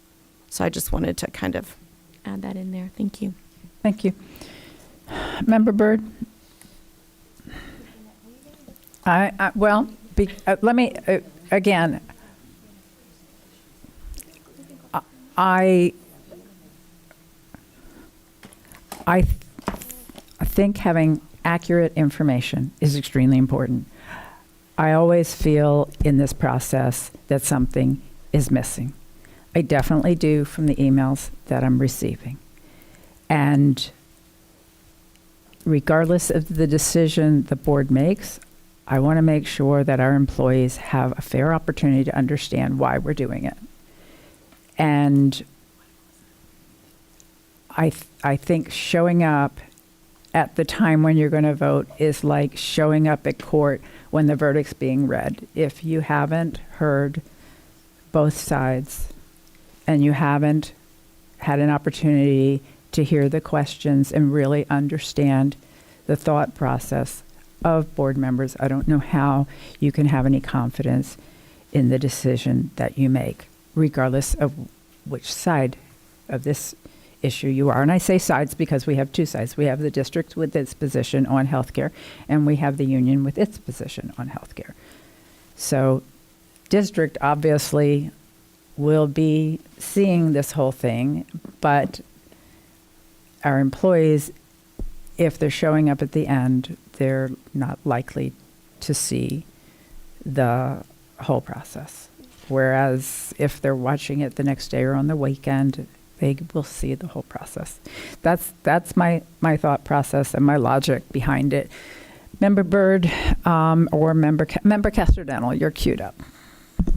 Thank you, Madam Chair. I think what the teachers are asking is simply to be in the room when it happens, to quote Hamilton. I think that that's important. They don't have to give any feedback. They don't have to. I think if we make it clear today what the record will be like, we can't, we can do our best to present both sides and hope that the facts are laid out. And we can hope that everyone listening weighs the facts. But I think there is such a sense already that this is set up against them. Even though I disagree with that, I think this would be one more way that they may feel like we're not listening. I'm just getting overwhelming emails and requests, and people talk to me and they just want to be in the room. And I think if we just make that clear, that there won't be a time for people to make a comment. Their presence can make a big difference when they're all sitting in the room with red shirts on, looking at us as we deliberate. It does impact our decision making, so I don't mind having teachers come when they're able to be a part of the process. And I think that's an important part. We have an important role, but they want to be a part of that process. And being in the room, I think, is significant to them. That's all. Member Salamanca? To Member Castor-Donald's point, the 9:30, we're not saying we don't want teachers in the room. I want teachers in the room. And whether we start at noon or we start at 9:30, they were still going to be able to come at around the same time. It doesn't change the time that they can be in the room. I want teachers to be here. I want to hear them. It just changes the time of the beginning, right? So it's not that I don't want to hear the perspective. I want them to be in the room. I will be here when they come in. So it's more of I just want additional time to make a decision. But I hear that it is symbolic for them to be in the room to hear us and to be part of that process, especially towards the end when we are talking about our decisions and how we're thinking about that. So I don't think either time precludes teachers from being here when that happens. They'll be here when we're wrapping up that time. So I guess I don't fully appreciate how starting noon versus 9:30 changes their ability to get here at certain times. Member Gould? Just to follow up that point, the only teachers that might be able to be here in any reasonable time would be the high school teachers. And that's only if they don't operate clubs or extracurricular or performing arts, because elementary school gets out later, middle school gets out even later. So the bulk of them that would be available to come would be after 4:30 or 5 anyway. So look how long it takes us just to answer this question. It's not going to be done at 5. I wish. It'll be a miracle. It's just not. We are too thoughtful of a group. We want to make sure we look at every which way on things. We are not precluding participation. We are making sure that everything is heard and deliberated on in a reasonable time frame. Member Byrd. Okay, so I went back and forth, as I often do. But I think that Member Gould brings up a good point. Look at how long this is taking us to make this decision. And I am kind of actually shocked that General Counsel thought that we might be able to get our questions done in 2 hours. I don't know who you're thinking of, but that has pretty much never happened in the history of this board. So I agree that I think this is going to take a lot longer than probably what we're thinking it's going to take, even though we only have one issue, just because I know the nature of us. So, and I absolutely do not want this to linger past one day. I'm already irritated that it's taken us this long and that we're at this point anyway. So, and that our teachers have not gotten their raises. So I want to get this done as fast as we can. So I am going to change my vote to 9:30. All right. Thank you, Member Byrd. Member Ferrand? Oh, no, I'm not changing If you anything. change your vote right now. No, I'm staying at 9:30, but I just wanted to also just encourage everyone to remember that for teachers, if you're watching, for those of you who are in the teachers union, you have elected representatives to represent you. This is the time where you need to trust your representative. And then the district has their representative, and we're here, you've elected us to represent you. And so all of us, this is when you have to just trust that we're going to listen to each side and make sure that we're listening to what is best. If you do have a concern, you can please email us. If it is a copy and paste, it's hard to sift through some of those. But if you do have a legitimate concern and want to email us, now is the time to do that so we can listen to that. This is where your voice is heard, through those emails. And I will continue to say 9:30 because, as everything has been stated, this board takes forever to get through what can feel like maybe the simplest thing. And so I think the longer we have for the day, the better. And it makes, we want to get this done and over with. Being on this side of this process, it's frustrating, and I want to get that money into the hands of the teachers and just move past where we're at and move forward. So 9:30 is where I stay. Mr. Palmerini, do we need a vote? No, I don't think it's a vote. I just think it's the consensus of what I've heard up here. So I think my amateur math shows 5 in favor of 9:30. Member Felder indicated to Dr. Williams that she was in favor of noon, but she'll go with what the majority of the board says. Okay. So I think 5 is a majority of 8. All right. All right. So that decision is made. You can relay that to both parties. Thank you, Madam Chair. No, exactly. Madam Chair, I just had a Yes. couple more items. Go ahead. Oh, no. It's really brief. We had our Florida School Board Attorneys Association winter meeting here at the school district. We hosted attorneys from around the state for our winter conference. Mrs. Enval did a great job setting up the conference, and we had approximately 50 attorneys from around the state here to discuss issues over 2 days. So it was a successful conference that we hosted here at the ELC and over at OTC. So we wanted to thank our friends at Orange Technical College for making their facility available on Saturday as well. And then finally, I was an intern here in 2000 to 2002, so I knew Linda Sutherland. She treated me like a human being instead of an intern.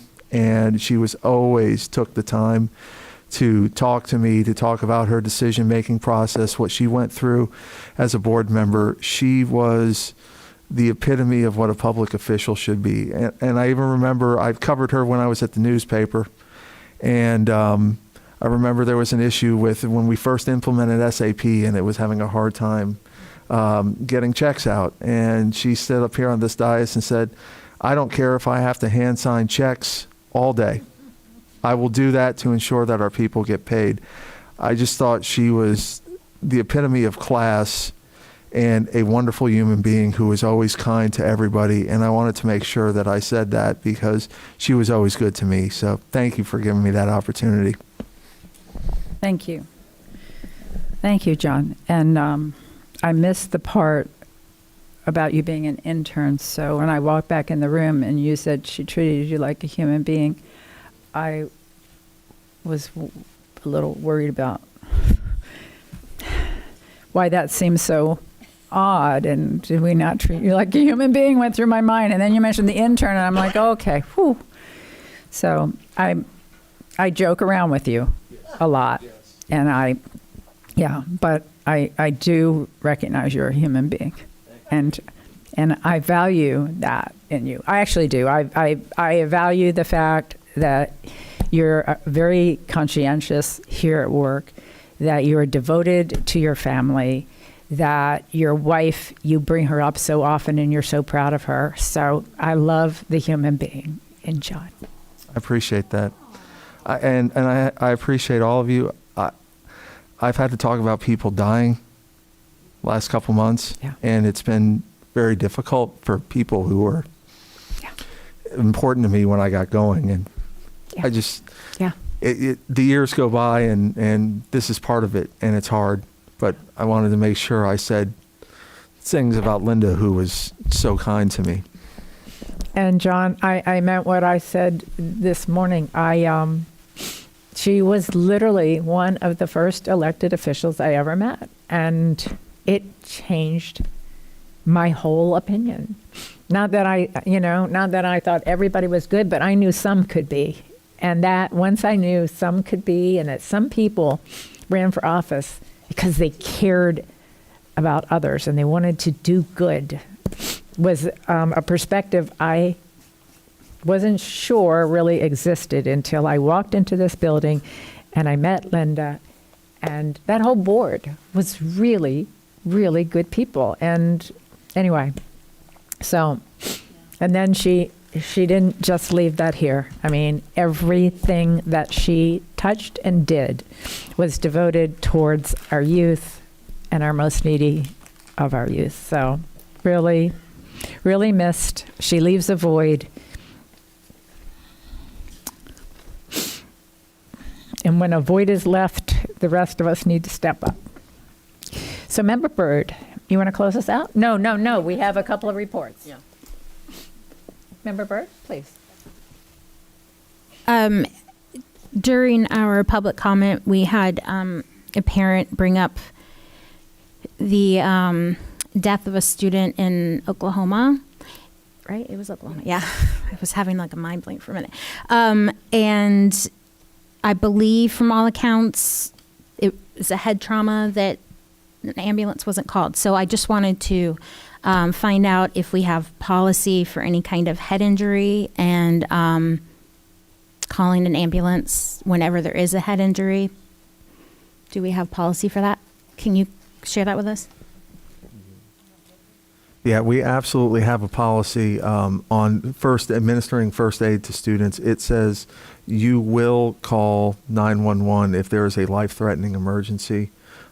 So that is absolutely required under your policies for any type of life-threatening injuries, including head injuries.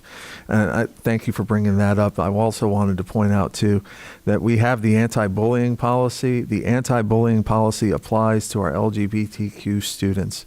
If they are getting bullied because of their sexual orientation or their gender identity or expression, that is something that we will remediate under our anti-bullying policies. It will be investigated, and if it's found to have occurred, it will be remediated. So this is not something that should ever happen with the policies this board has passed. Thank you, John. Member Farrant. Thank you, Madam Chair. I just wanted to voice a concern with the books. I know we had discussed there was 26 that had been reviewed, will be pulled off the shelves. There was 2 that recently they're young adult, and I believe, I don't know, within our discussion last week, maybe I need to just go back and listen to all of that. But with the young adult, that if there's a concern, they look at the reviews, and then if they feel it's okay, they put it back on the shelves. I am concerned with that because 2 of them that were put back on the shelves, The Bluest Eye and The Perks of Being a Wallflower, from what I've read and the pages that I've read through on these books, it has very disturbing content, a lot of sexual content within the books.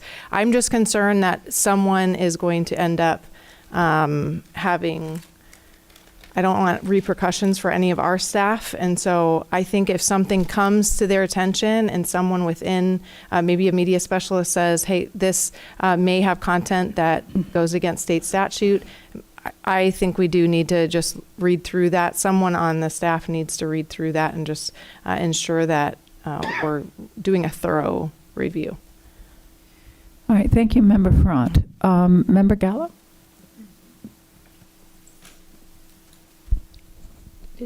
Superintendent? Yeah. Please. Okay. Yeah. Thank you, Member Farrant. And the process is not foolproof. Anyone still can do a challenge to the book, and that will automatically trigger the establishing of the school-based literacy committee. They will read the book and then make recommendations, and it moves up. We have so many of the classroom library books that need to be reviewed, and this was one way that we could find that was common among some of the other districts, provided a bit more structure, and still allows for anyone that wants to do a challenge to that to any book that may have that label. So we felt that was a compromise within a process that's incredibly complicated. Okay. Member Gallo? Thank you, Madam Chair. So I have a couple of things. Number one is, as Pam mentioned earlier, her and I attended the CASPA annual conference in Dallas, Texas last week, and it was such a great conference with such great speakers.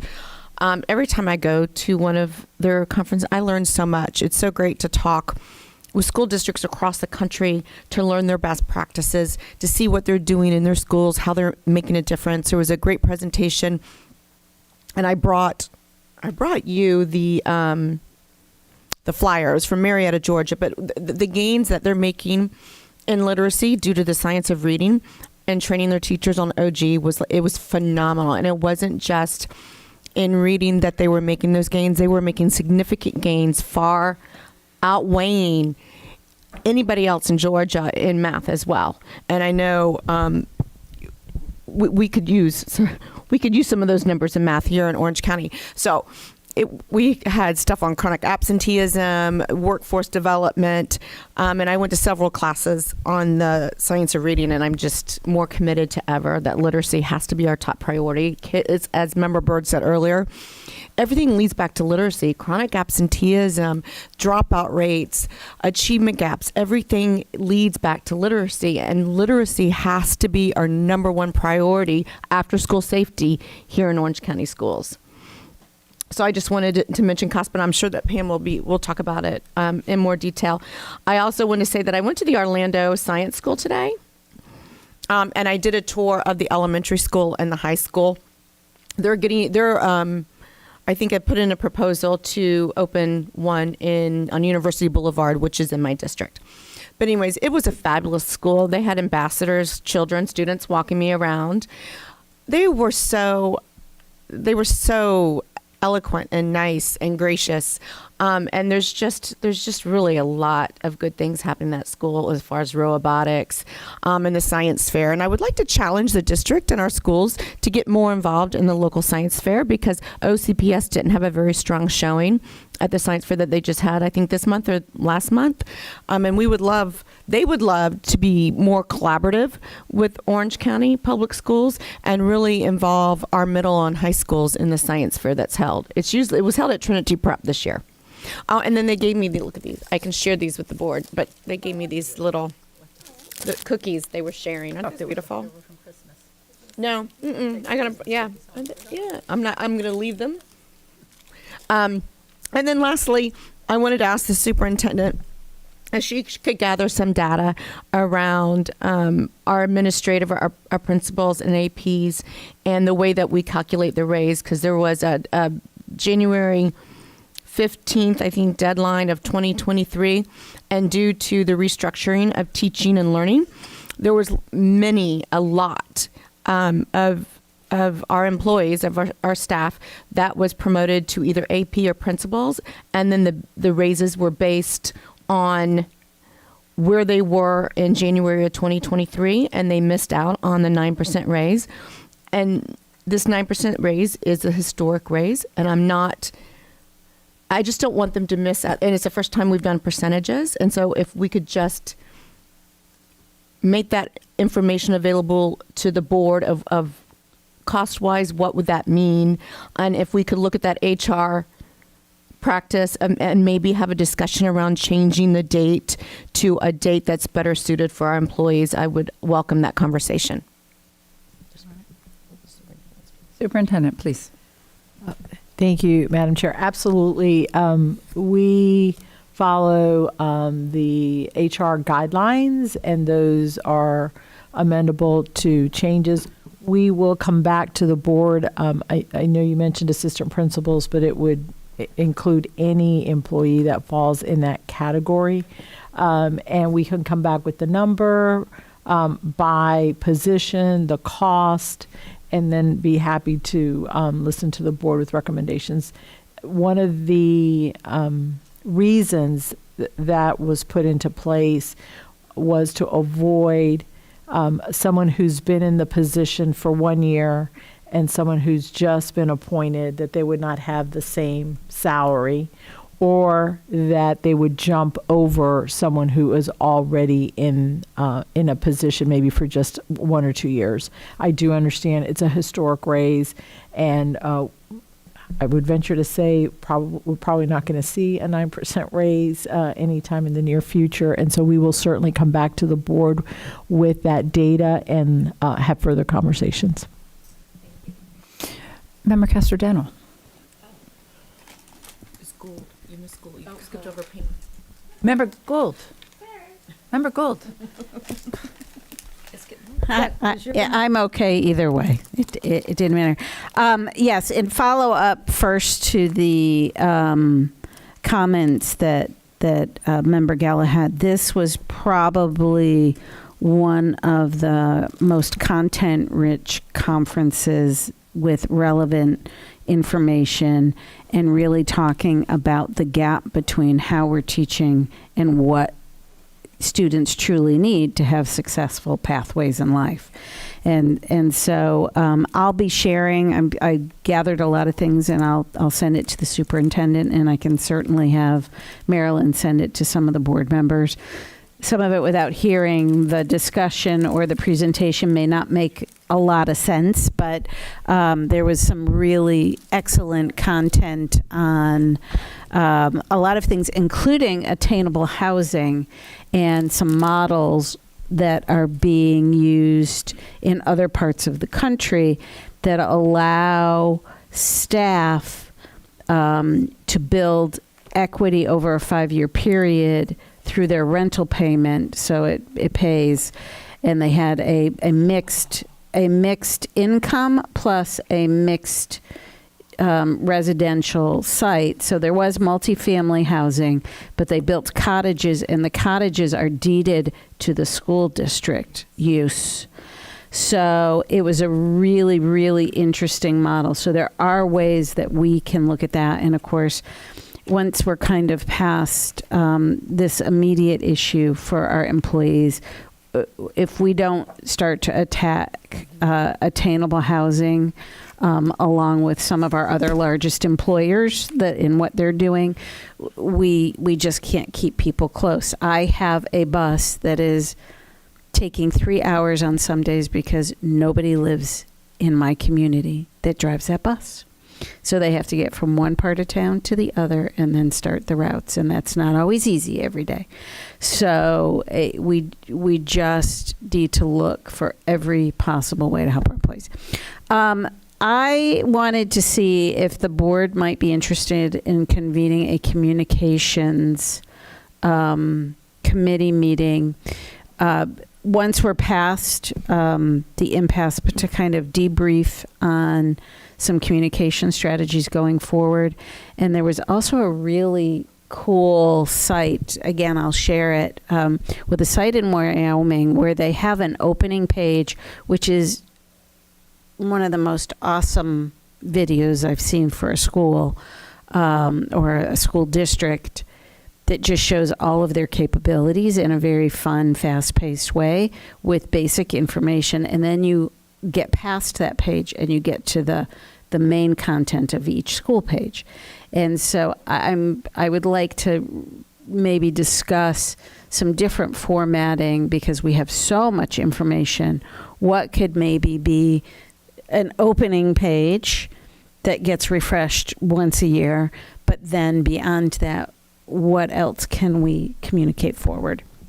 And then, what do we really need in a strong, for lack of a better word, marketing plan in order to make it easy for our students and our teachers and our parents, because all three need to know everything that's in our system, and it's impossible to know if you're in one particular area.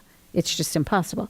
We get the benefit of getting to touch and experience a lot of different aspects of OCPS, but if I'm only coming to one location to do what I need to do for those students, I don't know that we've, just opened up a semiconductor or are working on a semiconductor program for our students. I don't know that until it's way down the road.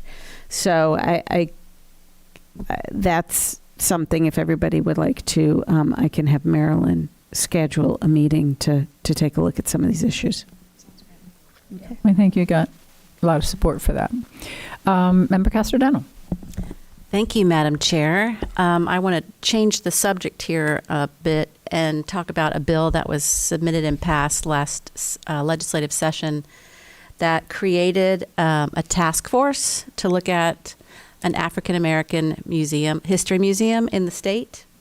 And the task force has met for several months now, and they're just creating and coming up with the concept of what content would they have and how much space would a museum need and where would it be the most accessible to people throughout the state. And the most important part is where would it be located, and would that place have a significant history? So the town of Eatonville would like to submit an application to locate the museum on the Hungerford School property. And it sounds like a perfect fit to me.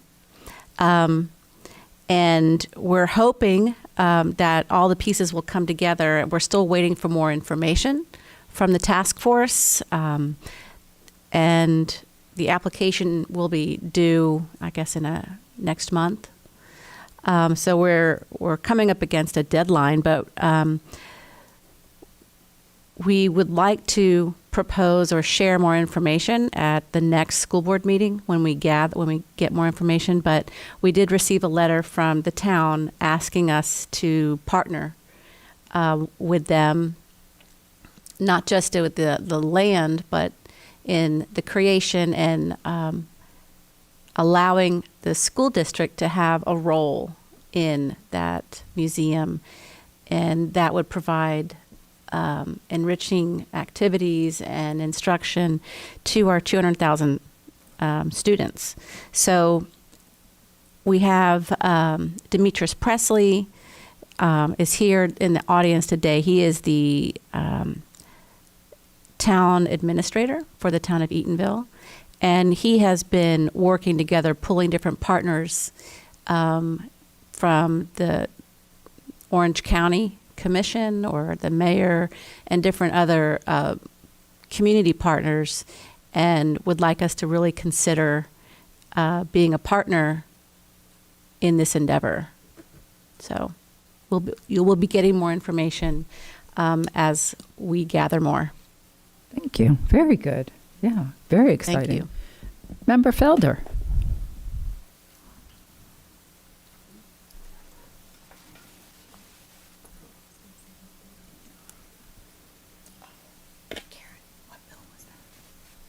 Member Felder? I don't know what bill that was. Okay. If we hear back from her before we conclude, but I do, Bruce Antone? Okay, I do have a follow-up question, Superintendent, on the books. So my recollection, and this wasn't about classroom libraries, it was, takes us back a ways, to our regular libraries, was if a book was flagged or challenged based on pornography rather than some of the other categories, that because of the language in the statute being so prohibitive, and I think there's even a tie over to another section of the statute which could lend itself to even a criminal violation, that we were going to, that if the pornography flag was raised, we were going to take it off the shelf while evaluating rather than leaving it on. So I got a lot of emails in the last couple of days, and I'm a bit behind, but it was an email I saw today that, as I read it, books that have been flagged to review for pornography are staying on the classroom library shelves. And so I may have misread that email, but I very well could have misread the email. But so that was my question. If that's the reason, not that somebody's challenged it, but that our internal team says, wait a minute, we need to slow down. This book we want to read from cover to cover because defining pornography is more complicated than some would think during that period of time. Does the book go back on the classroom library shelf, or does it stay off until it's been read and a final decision? If there's a clear, definitive answer to that. So if you would, the statute talks about various categories. Is it pornographic? Does it depict or describe sexual conduct as defined in the criminal statute, unless such material is for a course required? And what the statute requires, that if it's a challenge to have pornography or sexual conduct, we have to remove it within 5 days off the shelf with regard until the challenge has gone through the entire process. And then once that has gone through the entire process, then, if it's determined to be pornographic or sexual conduct in violation of statute, it would go off permanently. If it's determined not to be, it would not be. I'll turn it over to the superintendent with respect to the classroom libraries. Yeah, and But the question that I have is, we've talked about if it's challenged. And to me, if we have a media specialist who has said, I have concerns, I think this is pornographic, but you have a team that's looking at it, is it going back on the shelf until such time as it's determined it is, or does it come off until it's determined that it isn't? Is Dr. Brown-Cannon, do you mind, I know Miss Kibbe's not here. Do you mind coming up? I'm going to try and pull up. Yeah, it was Miss Kibbe's email. That's what it was. Huh? Allison Kibbe? Oh, Kibbe. Yeah. I thought you said Kitty. No. Yeah, that was the email that I read, and again, I may have misread it, but I wanted clarification on it. Good evening, board. The email that I sent last evening says the district team will acquire a copy of the title and read it in its entirety to consider its literary value as a whole in the context of the Florida statute and school board policy IJL. No action shall be taken to remove the title from the media center or classroom collections pending the final determination of the district team. Schools will be notified if a book needs to be physically removed from the classroom library and/or media center collection. So as I understand that, the book stays in the classroom, even if the reason that it's being read is because there's belief that it could contain pornography. So currently, the classroom library books that we've identified that could have an issue, I think there's 26 titles. Yes, ma'am. Are currently not on the shelf. Correct. And those came from the classroom library. And those will remain off the shelf until they have been read in their entirety, and then a decision has been rendered. Currently, there's a pause on the review of the classroom library materials because there's so many of them. And so there's no other at this time that has been pulled.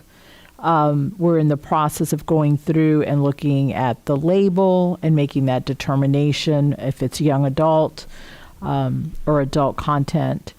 But the ones that have been identified, those 26 titles, are not on shelves. Yes, ma'am, that's correct. Okay. It must be my confusion over the next paragraph, but we can talk about that offline. Okay. And I think I heard Member Felder. No, I thought I heard. Yeah. Hey, Member Felder, how are you? I'm good. So I wanted to just comment on the science of reading, what Member Gallo talked about, and I'm hoping that we can really involve ourselves with that endeavor, and also with Member Farran, her concern about the Bluest Eye. The Bluest Eye was written by Pulitzer Prize winner Toni Morrison. I've read the book. I've taught the book. I've read the book. I've taught the book. I've read the book. I'm hoping that as we look at that, it's more than just pornography. It's about a young girl who has an insecurity about being colored or black. And if she goes and gets yellow jaundice in her eyes because she wants her eyes to be blue. She wants to have blonde hair. So it's a lot deeper than, and things happen to her. She does get abused. But I'm just saying, a lot of the books written by African-American writers, you have to read the book in its entirety to know really what the hook is, what the whole source of it is. So I'm sure that we're going to, I don't stand in the way of any of the kind of reading critiques that we need to do for the book. But The Bluest Eye, it's really about Pulitzer Prize winner. America chose her as a Pulitzer Prize winner. So I'm hoping that we really, I know that everybody's doing the due diligence, our librarians, media specialists, about the books, but I just wanted to put that in. That was a book that I read and I taught, and I read and I taught, and I just wanted to share that. Thank you. Thank you, Member Felder. Member Farrant.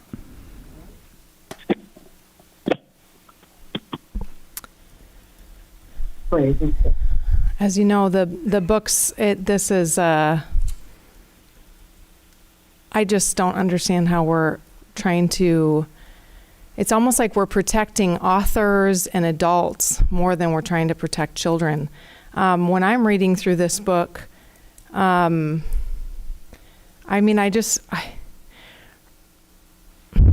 it just doesn't even make sense. The Bluest Eye, for instance, on page 149, removing himself from her. If you have a child watching, I would just advise you to turn this off. And this is your warning. This is graphic.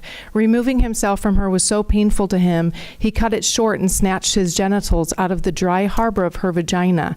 She appeared to have fainted. Charlie stood up and could see only her grayish panties, so sad and limped around her ankles. Again, the hatred mixed with tenderness. The hatred would not let him pick her up. The tenderness forced him to cover her.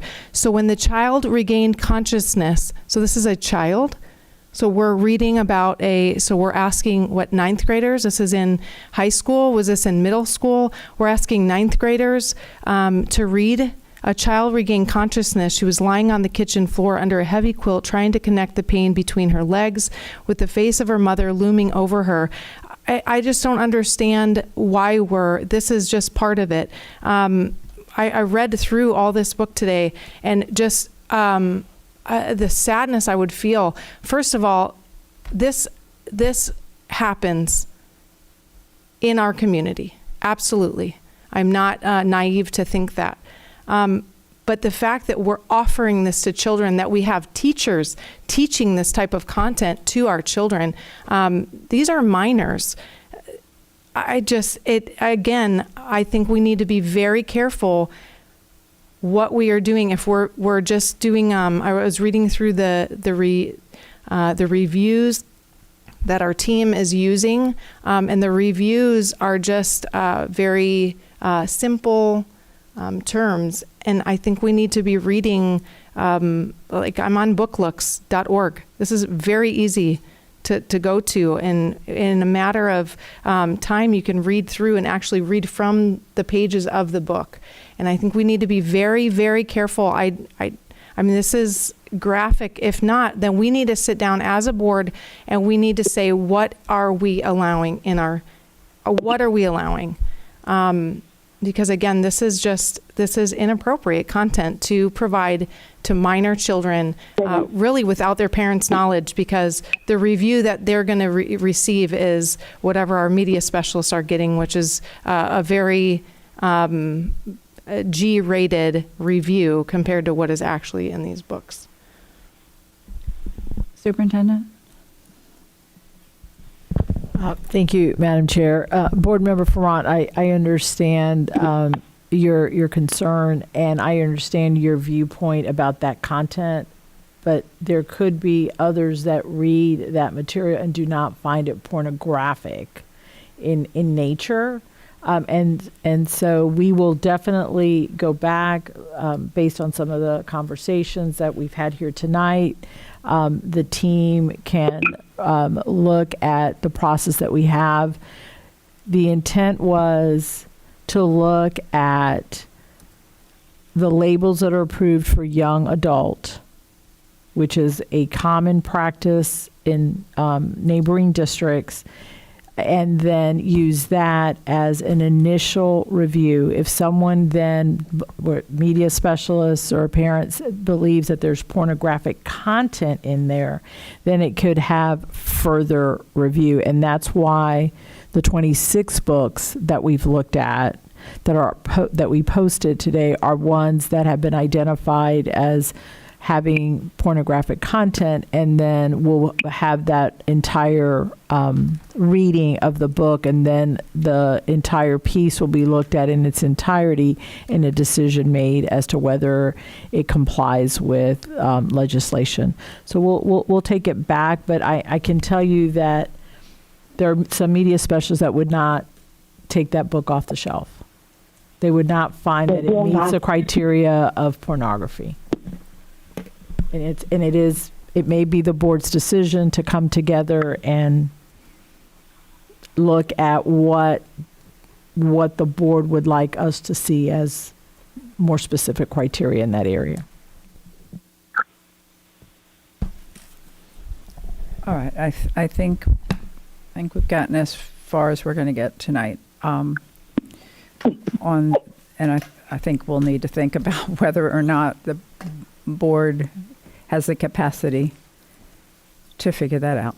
And I know it seems simple, but I have a feeling we'll have multiple opinions, probably more than two, on this issue on the board. Yeah. About us discussing it, or about what is pornography? Yeah. Yeah, I understand. At this point, our meeting is adjourned.